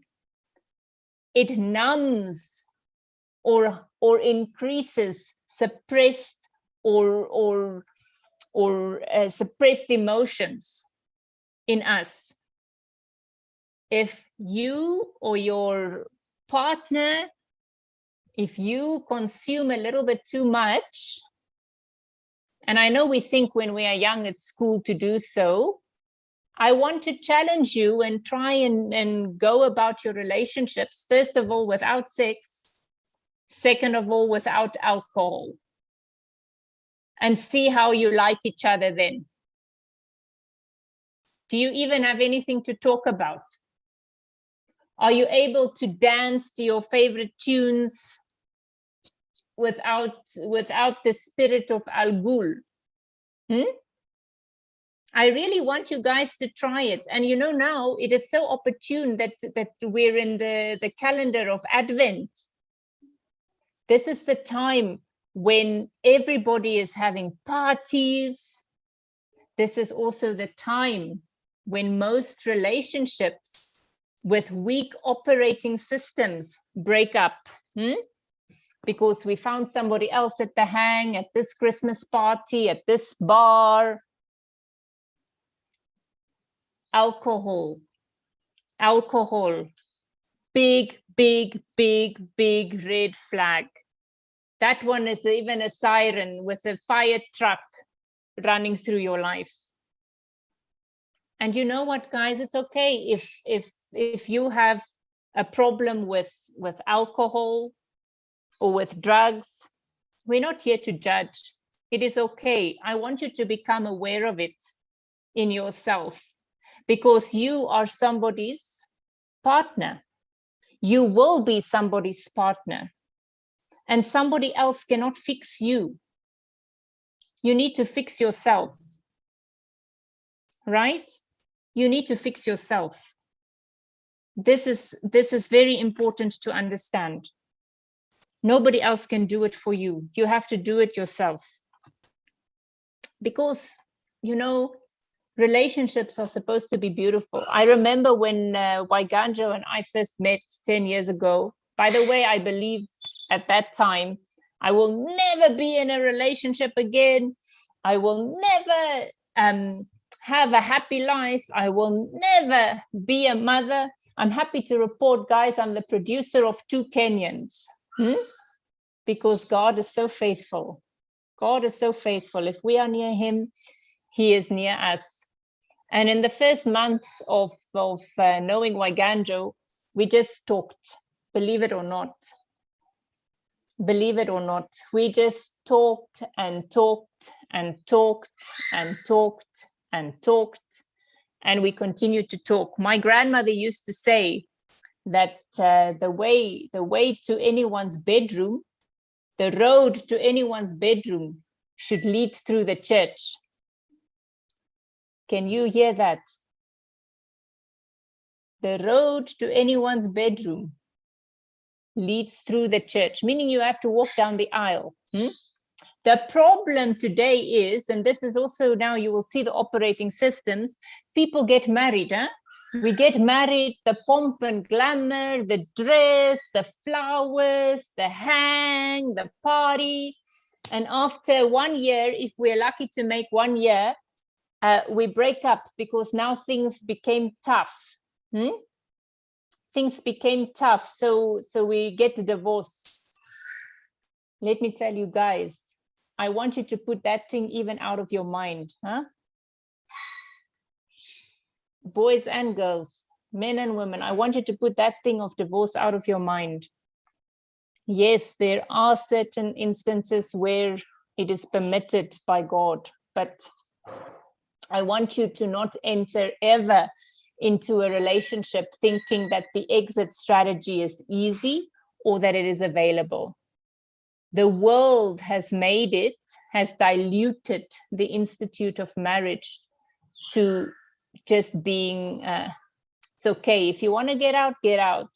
You can divorce, you find another one, you have another marriage. No. As children of God, we have to follow the prescription of God and not the world. And why am I saying this? I want you to think of a time, maybe even right now, you are in a new relationship. I want you to think and remember, how were you when you first met him or her? I want you to think back when you first met him or her. How did you feel and what did you do and how did you behave? Are you thinking back to those moments? And if you are not in a relationship, don't feel bad. There is no timeline for us to have the right relationship. There is no timeline that says we must be in a relationship at this time. Ladies, there's no timeline that says you must have your babies by the time you are 23. I read the other day a woman in India, she's 65 and she had her first child. So trust and believe. There's a lot of time yet. Men can, they say men can produce babies at the age of 80. Well, men, here's news for you. Us women, we are catching up. We are catching up. We don't have to be 20 anymore to have our children. So go back to when you were dating someone, or if you are dating someone, how was your behaviors when we are in love? We are talking about love matters. When we are in love, how are we? How many times a day do we text that person? Checking in. How are you? How was your day? How was your presentation? How many times we want to communicate with that person, right?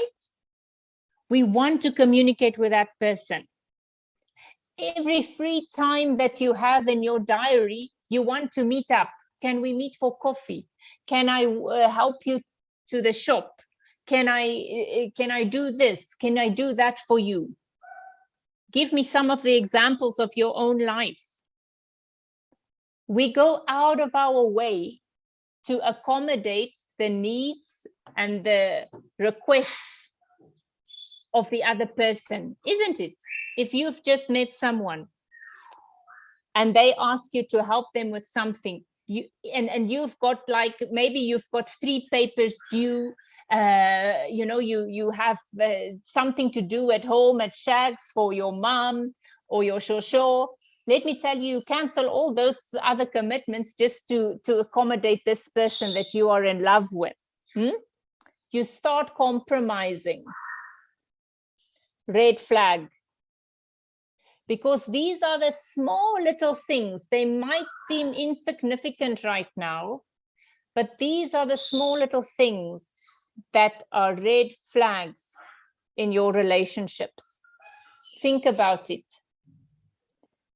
If you've been in a relationship for a long time, are you still very excited, sending a text, checking in on your partner? Or have you crossed the line now where you have stopped dating and you have started taking for granted? Do you see the difference? In the beginning, there's all this hype. We bend over backwards. We sacrifice. We want to be with this person. It's new and it is exciting. But then we get now to be in a relationship. Better yet, we get married. And now what? Men stop dating their wives and wives stop dating the men. And fast forward a year, 2 years, 3 years, now we have started eroding on the respect that we have for each other. Our operating system is out the window. Good, happy marriages take work. The easiest thing to do is to say, hands up, I'm filing for divorce. And that is why when we are still dating, we should not give in to the demands of our bodies or physical relationships. Because very soon, if we see, okay, maybe compatibility, if we remove all these other things that influences our excitement and clouds our judgment, if we remove all these things, then we see at the end of the day, our compatibilities or our operating systems are not the same. And therefore, this relationship, the chances of this relationship being successful might not be so good. Good indicator. Do you guys pray together if you're in a relationship? Do you ever pray together with the person you are with? Do you read the Bible together?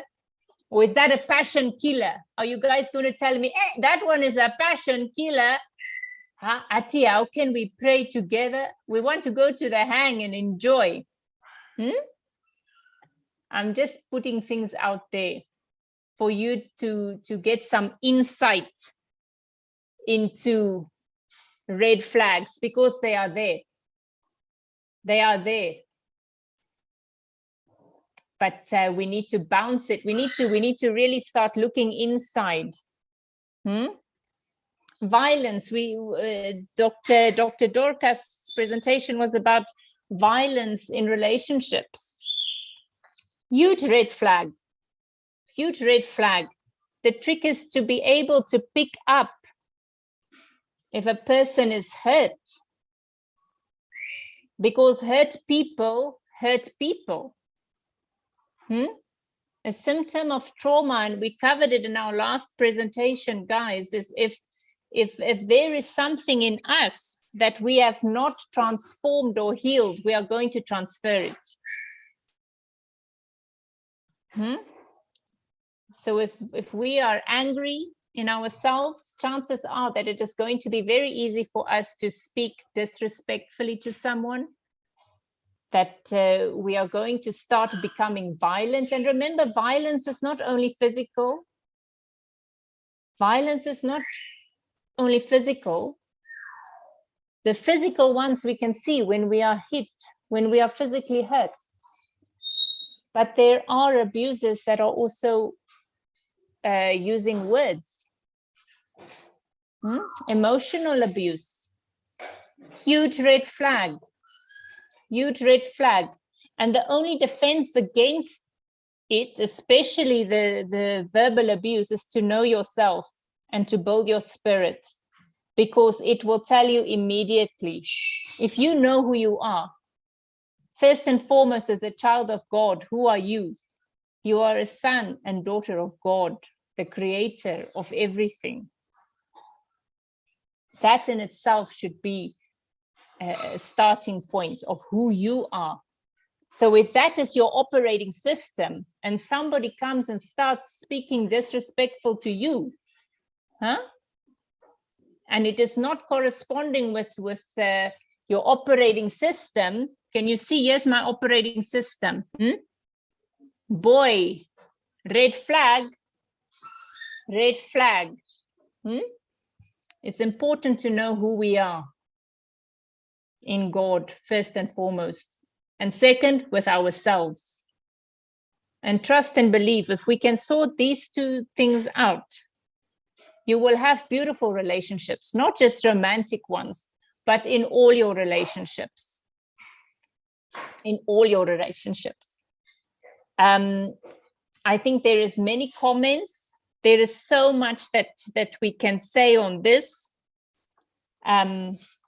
I think, Reverend, I will hand it over to yourself and our moderator, Brian. And I wish everybody good luck. It's not always easy, but in a wonderful group like this, I'm sure we can always find forums to discuss and to compare notes. Thank you. Thank you, Brian and Reverend Pauline. Wow. Thank you so much, Madam Charil. I invite you to appreciate her through the chat, or you can unmute your videos only and clap for her. That was an excellent presentation. Some things I never knew they were red flags. I have known today. So I am sure you have been able to sow such and see the little red flags in your relationship or the big red flags. And now maybe the issue is, what are we going to do about them? We can look at the chart. I'll invite Brian to read a few charts. Brian, please, you can read a few charts. Yes, thank you. Thank you, Dr. Thank you so much, dear Charlene. There are quite a lot of messages in appreciation of your presentation. People saying thank you. The presentation is so real. Thank you so much.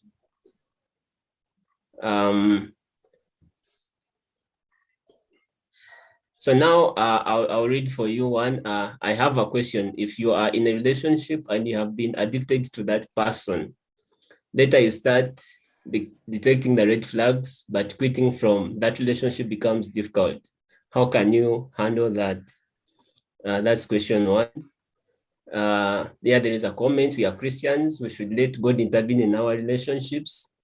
And other appreciative comments. The presentation has been informative.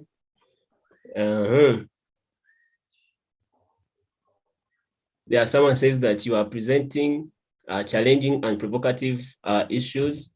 The strong relationship depends on what is driving you or motivating you.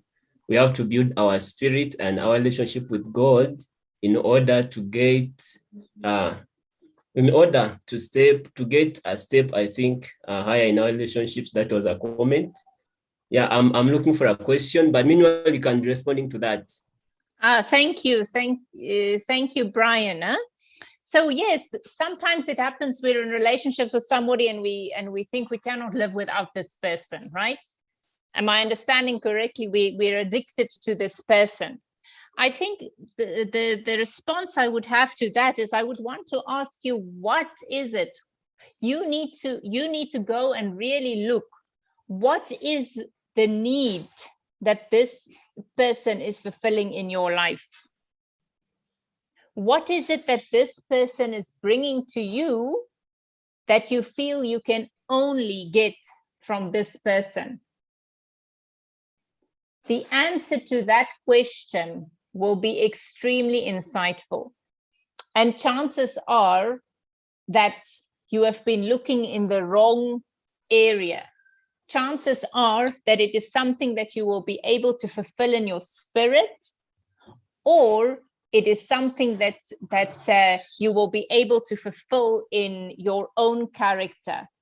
For example, a belief, and I think a lot of women, and it develops over many years, believe that that we must be dependent on a husband or a man to provide for us. We don't believe that we can live successful and happy lives within ourselves, right? So many women fall into that dating trap, that they go from one man to the next man to the next man, depending on where the best prospects are. We know them, the slayers. Is that terminology correct? The slayers, I think. I am not so in touch with the youth as you are, Brian. Is it slayers? Huh? You will tell me. Slay queens. The queens, yes, the queens. Huh? I always admire them. They are so beautiful. And then they walk on these 4 inches heels. Huh? I'm like, wow, how do they even manage? And the makeups are so beautiful. But we must look at what is it that is making us to be addicted to that person. Is it real or is it perceived? This is the thing. Any other questions, Brian? Yes, thank you so much. The other question is, maybe I can say this comment. In most cases, the youth of our generation think having a lot of partners is an achievement, not considering the impacts which will happen And that ends up making us depressed because we can't be like our friends. I don't know the person means that we get depressed because if we don't have many partners, we are not like our friends. But that's a comment and maybe we need a reaction. Then why is it that planned marriages in our native African culture used to work so in the days of our ancestors and grandparents than the current ones where where people choose their own partners? Okay, that's a good one, huh? Shall we start with that one? Yes. I'll give you my answer, but you know, there's an open platform. We can all contribute, huh? My answer to that question would be, back in the day when there was planned marriages, I mean, it wasn't last year, right? We can say this was the olden days, right? Planned marriages in the cultures. I think in those days, there was a lot of structure. The operating system was defined. The rules were defined. The roles and responsibilities were defined. There was a lot of respect. And I think if I can equate people, both parties respected the institute of that arranged marriage. And it lasted. It lasted. The engagement, the physical engagement did not start 2 years before the marriage.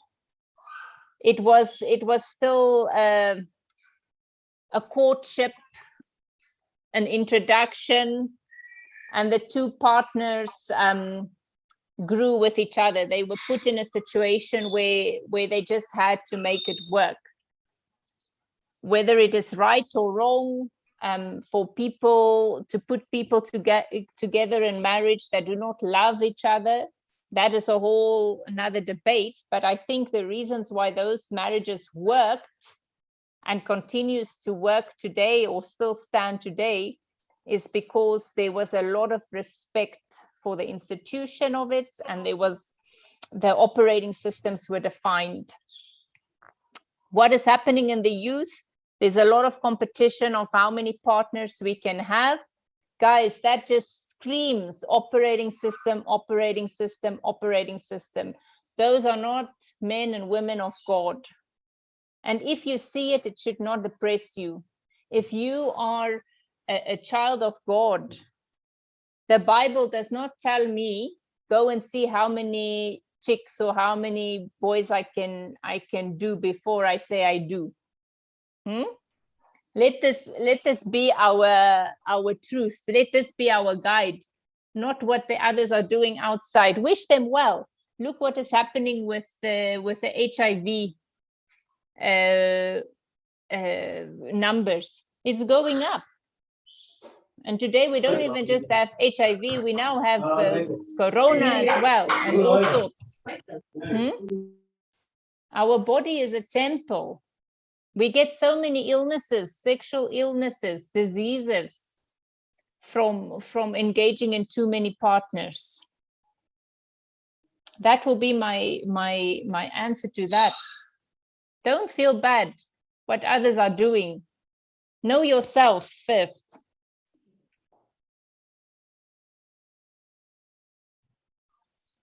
Yes, Reverend Pauline, before we proceed with the questions. I wanted to chip in. Why was planned marriages in our native African culture? Why they used to work well?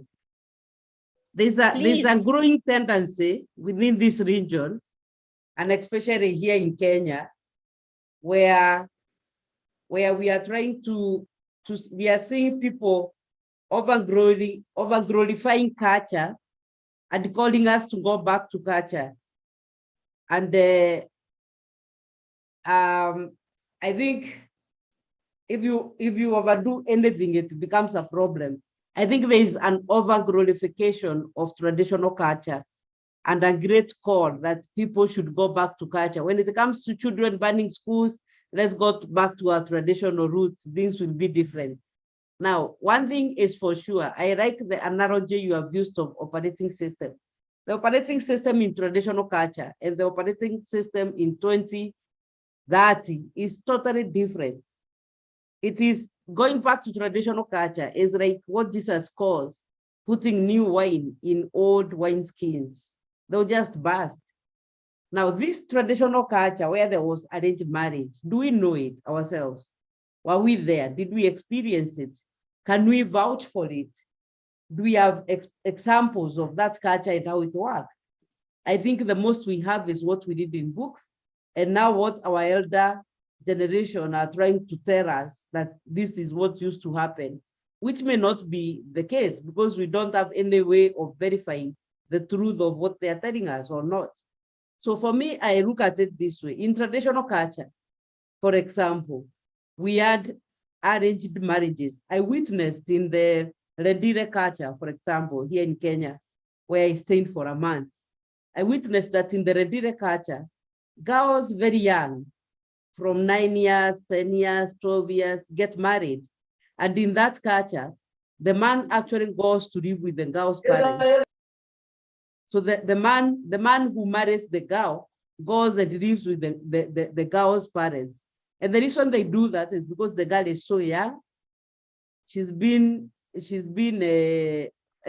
has been done on her. Immediately after that, she has been married. So she's had to deal with two pains, the pains of her virginity being broken, the pain of FGM. And at that very early age also, she gets pregnant. And the complications of that, the man will not be able to handle it. So it has to be handled by the mother of this child, who is a child actually. And that's why the man comes to live with them in the mother's home. I don't know what is so good in that culture that I can say that it used to work. The other thing is even in our own traditional culture, the Kikuyu culture, for example, where there used to be, there wasn't exactly arranged marriages, but there used to be something close to that.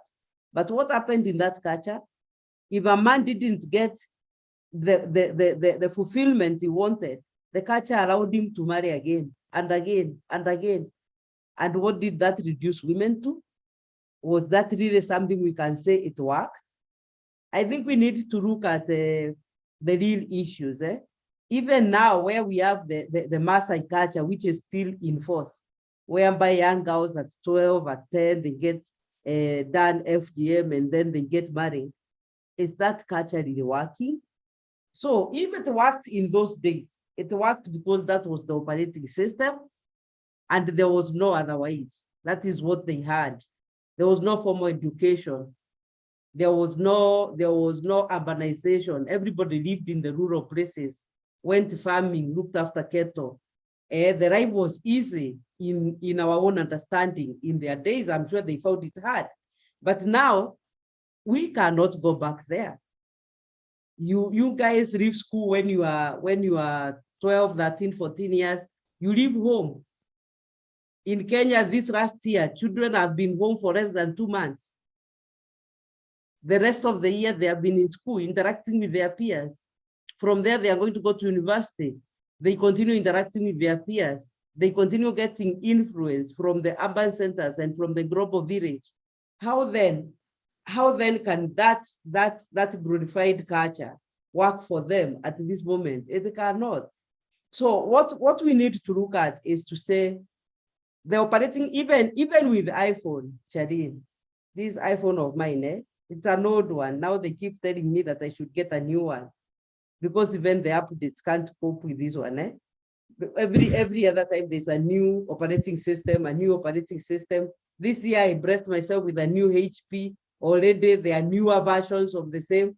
Now, this operating system is what we have to really understand, because it's only when we understand the operating system that then we can say, how do we deal with the issues as they come within our operating system, and not look out of that operating system, because this is what we have. So when in my mother's time, women were to stay at home and men who worked in colonial time went to work in towns, those days are gone. When in my days, we were told that men were the breadwinners and women worked hard to become secretaries because you couldn't get a better job than your husband. Those also are gone days. You are going to be married to a president and she's the president, for heaven's sake. I am not sure you are going to succeed to tell her to cook for you. Those are some of the operating systems we have to keep unpacking and realizing that the operating time is changing, and we have to change with the changing times. Now, as game changers, is to identify how do we change with the changing times and remain men and women of God, men and women of purpose, men and women who respect each other and who do not abuse and who do not put others in vulnerable situations. I think that is my take on this. Very good, Reverend. I agree with you. I think when it comes to the issue of the culture, I think we have to be very clear that for purposes of this conversation, we are talking about consenting adults. We are talking about relationships adult to adult, not adult to children. Even in the Bible, there is no sentence that is written, they were married man and child. It's man and woman. The references also. So yes, there are cultures that is not supported by the operating system of the Bible, of God. That is the operating system that I am talking about. Yes, thank you. Thank you so much, and Dr. Tali, thank you so much, our dear facilitator.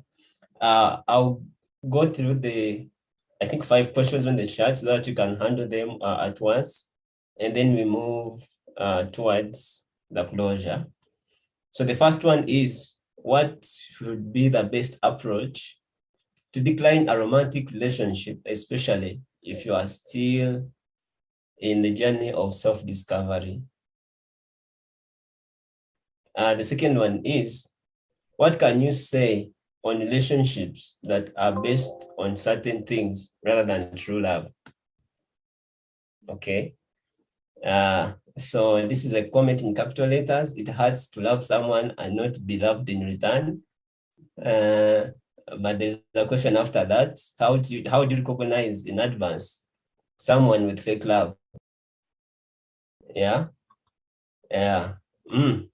And then finally, what can someone do to avoid being addicted to someone?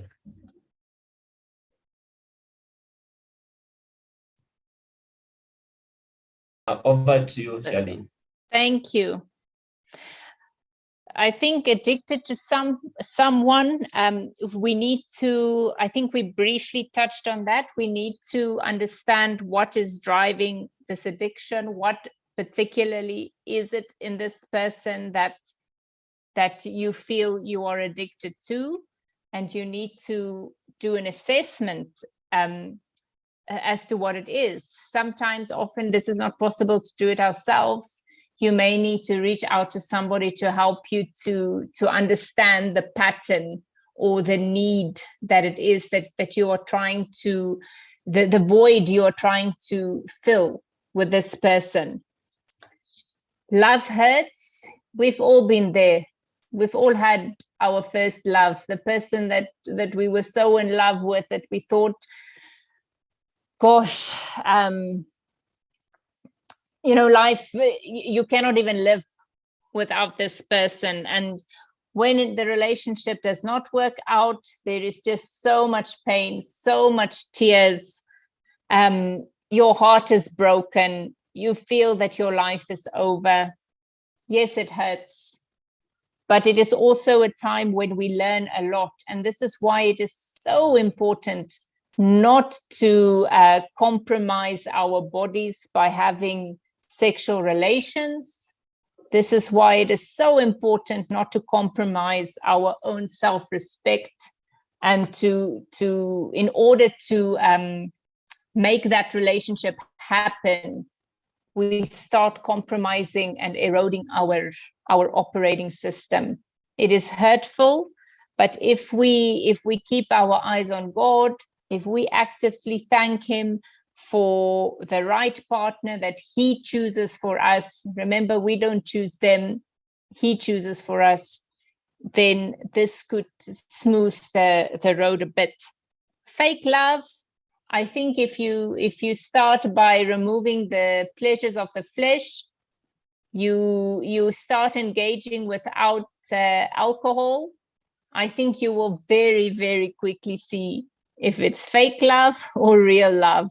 They will run, they will move from you. Relationships that are based on things and not true love, I think, you know, a relationship based on things. So you're in a relationship with somebody because of what you potentially get, or what you have access to.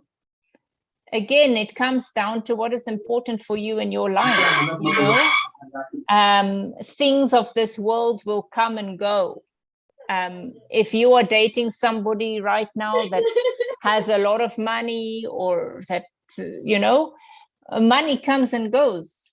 What will you do when that person does not have money? Are you still going to be so in love with that person when this person cannot give you things? Are you still going to be so eager to send a text every 5 minutes, or to change your whole day's program to accommodate that person? This is the things that we need to ask ourselves. And the last question that we have, how do you decline a romantic relationship? I think this has many aspects to it. It depends where in the process you are. You know, if it is somebody that has approached you for the first time, and you know, again, it comes down to who you are. How do you know yourself? If it is a first encounter, I think you can be very diplomatic about it. If it is somebody that you've been in a relationship with for a long time, that makes it a little bit more difficult, right? Because the other person has a lot of expectations, a lot of belief about where this relationship is going. And this just underscores the importance of trying to at least keep the physical part of relationships out of it before we make life commitments or life decisions. It's not easy. It is not easy, I know, but try. It will bring a lot of clarity. It will bring a lot of clarity in your relationships. If there is difficult conversations that you need to have, good luck with it. If you are in relationships right now and you want to test them, try and take the physical part out of it and see how it will go. I think it will be insightful for all of us. Brian, is there any other questions? Yes, thank you so much. This is the very, very last question, which has come about after you have actually mentioned that when we are falling in love or when we are getting partners, it is not us who get them, it is God who gets for us, you know, the partners.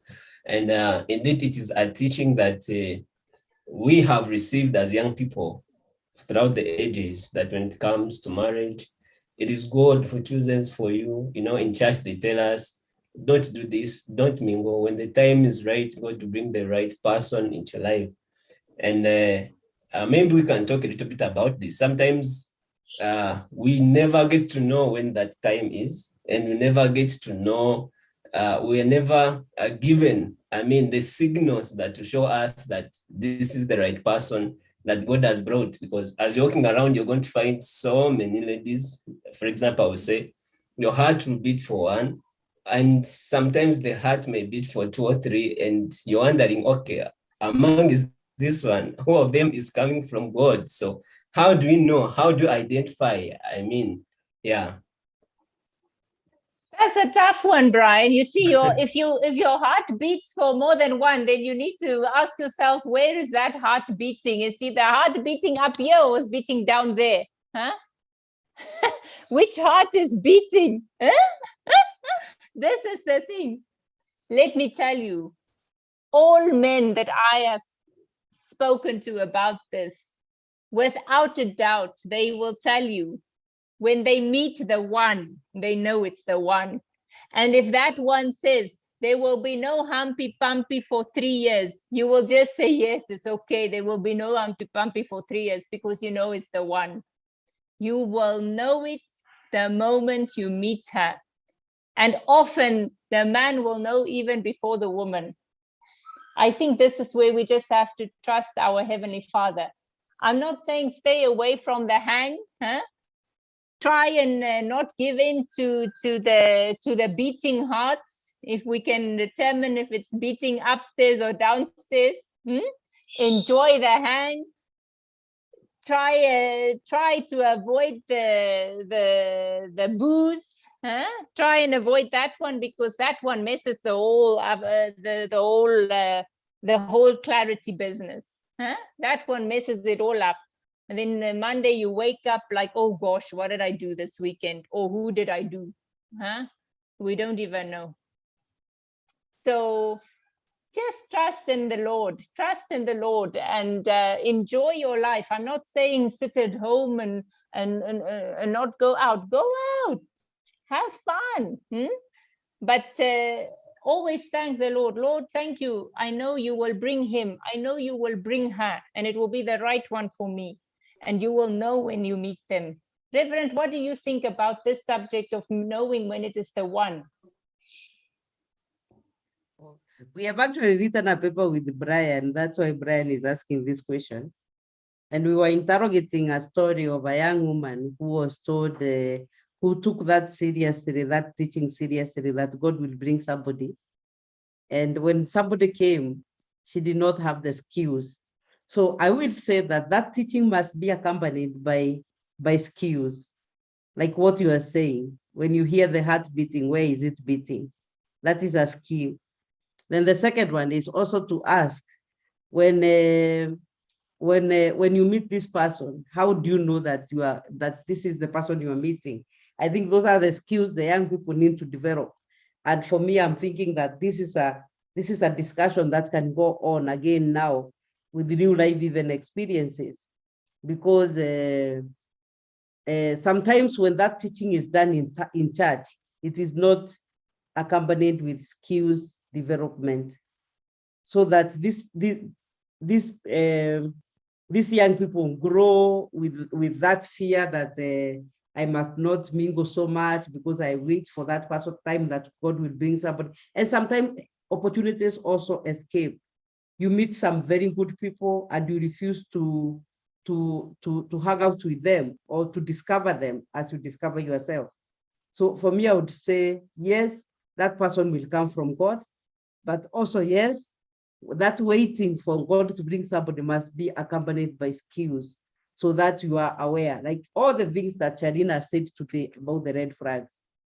All those things will be able to tell you whether this person is coming from God, whether it is the heart up there that is beating, or whether this person is coming from your imagination or from your desires, or whether it is the heart down there which is actually beating. So that is for me the way I would look at it. Yes, the person will come from God, but you have to have the skills to know, yes, this one comes from God and not this one. Maybe if we continue that way, we will get tied up again with the Bible, because the Bible, somebody said, is like a bush in which you can go, get lost, or even find your way. Because some people will start asking, what if God commands you to marry a prostitute, like he commanded Hosea? What are you going to do? Now, those are difficult questions, theological questions, which we cannot answer in this sitting. And maybe we'll have to call Dr. Dorcas Chebet once again to come back and answer. What if God calls you or brings the prostitute your way? What if God brings the murderer from the maximum prison and says, you marry this one? Now we have to interrogate. How did you hear it was the voice of God? How do you need not your own imagination? And how do you go about it? If it is the voice of God, what did God say was the purpose of it? I mean, there are all those many things running around. So I would say, yes, God will bring somebody, but as you wait, you need to develop skills. Like what we have learned today is amazingly so much. Amazingly so much. My heart goes back to the person who was saying that you feel that you are not dating the right person, but you have got so much hooked to them that you can't quit. I will tell you, you can still quit. It is better to quit now than later. Because if you're not yet married, you are not married, you are just friends, you can quit. It's easy. You don't need divorce process. You don't need anything. You just need to meet, discuss about it, agree to love each other and let each other go. Because even that is an expression of love. You can love somebody much enough to allow them to go and find their fulfillment elsewhere. So anyway, I am so excited, and this discussion can go on and on and on. But as we wait, let's develop the skills. Let's watch out for the red flags. I think you can go back and look at what we have learned today and have a book in your secret journal.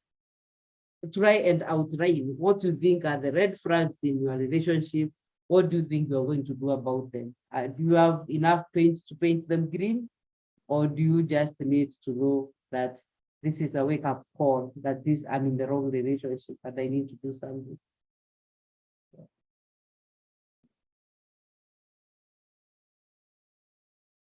Yes, are you done, Charim? Do you want to say something else? No, I think that was a very fitting end from our chair. Yes. Thank you so much. Thank you for that insight. All right. Dr. Chebet, you want to say something to just a punchline as we close? I just want to appreciate my sister who has just done the presentation. It was very powerful. It was actually an icing on the cake. Kindly, I request Dr. Dorcas to put on video so that I can have her photo as she speaks. That's all, unmute our video so that we can take a group picture. But now we can have Dr. Dorcas to unmute as she speaks.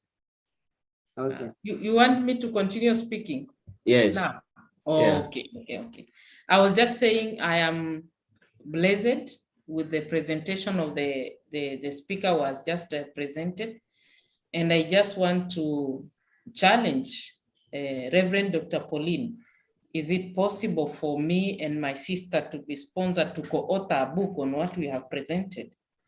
I don't know. I'm just thinking loud about it. Wow. Yeah. I am happy to have that conversation going. Yes. Maybe we can look at all the topics we have covered. I am just told, okay, let us have this conversation outside this this meeting. Okay. Because I think we will lose some people.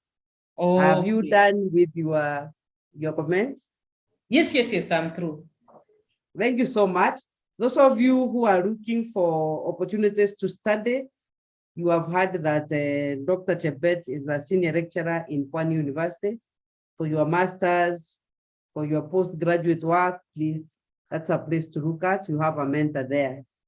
And those of you who are continuing in your own places, let us continue to be game changers. It has been a wonderful moment for me. I was saying yesterday that one of the most positive things of COVID-19 was that we were able to have a platform that brings so many of us together, which would have never happened without movement restrictions, because we always believed in going to Rwanda, going to Uganda, meeting a few youths. But with this platform, we have been able to meet so many young people.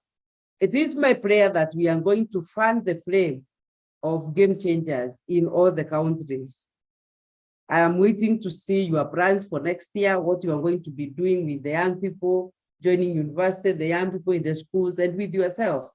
And where possible, we will work together. We will work together in making sure that your dreams in pushing forward our agenda for game changers is realized. So I thank you so much for logging in today.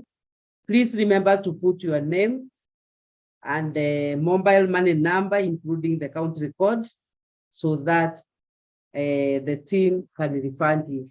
It sometimes becomes very difficult to refund data when we don't have that information. And this time around, we want to be able to return data, but it will only be done for those people who put their names and number on the chat. So thank you so much. With those few remarks, I want to say that we are doing well. We have come from far and we are going far. We are going well. I challenge you once again in your country groups to start meeting together. start meeting together. WCCA Hire can provide for you the Zoom link to meet together, begin doing something within your country, and let the fire of game changers keep burning. The fire started in Uganda, it has spread all over Eastern Africa. It must keep burning. It is a good practice which has been shared throughout the continent, and other regions are buying it. So it is good that we who started it, keep it going. We are also waiting, Brian and myself, to see if there is any suggestions for the end of year event. December 31st, 10 p.m. to 12:30 a.m. May the Lord continue to bless you. With those few remarks, I will invite one of us to do the closing prayer, and that will be Reverend Rendia Chemei. We have Reverend Rendia Chemei with us.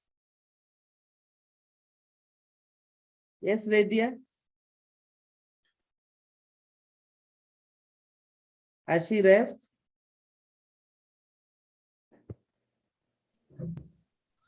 Okay. Yes, Dr. It's on. Pauline, I'm here. Yes, yes. So I'm giving you the opportunity to do the closing prayer for us and disperse us with the Lord's blessing. Okay, thank you. Let us pray. Our loving and merciful God, we are so grateful that you've given us a chance to gather here together and have this conversation. We are so grateful that you've graciously provided for us in so many ways that this has been possible, and you give back all the glory and all the honor to you. And God, thanks for the insights we've been able to learn from one another. We pray that you help us as we navigate different realities, different struggles at the different points we are at in life, that God, we will continue to look up to you as we wait on you to give us wisdom and grace and strength to make decisions and to keep moving as you lead and as you direct us. And now we ask that you dismiss us with your blessings and you continue to keep us safe up to another time when we will be able to meet again. We give back glory and honor to you. And we thank you that you hear us every time we pray. And all this we ask for with faith in the name of Jesus Christ, our Lord and our Savior. Amen.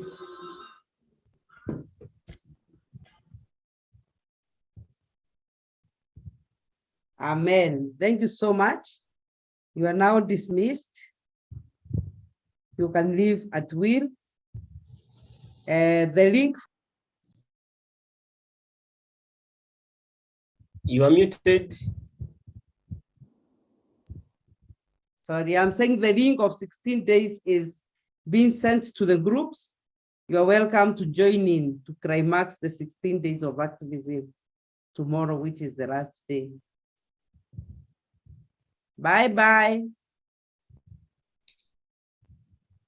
Bye. Bye.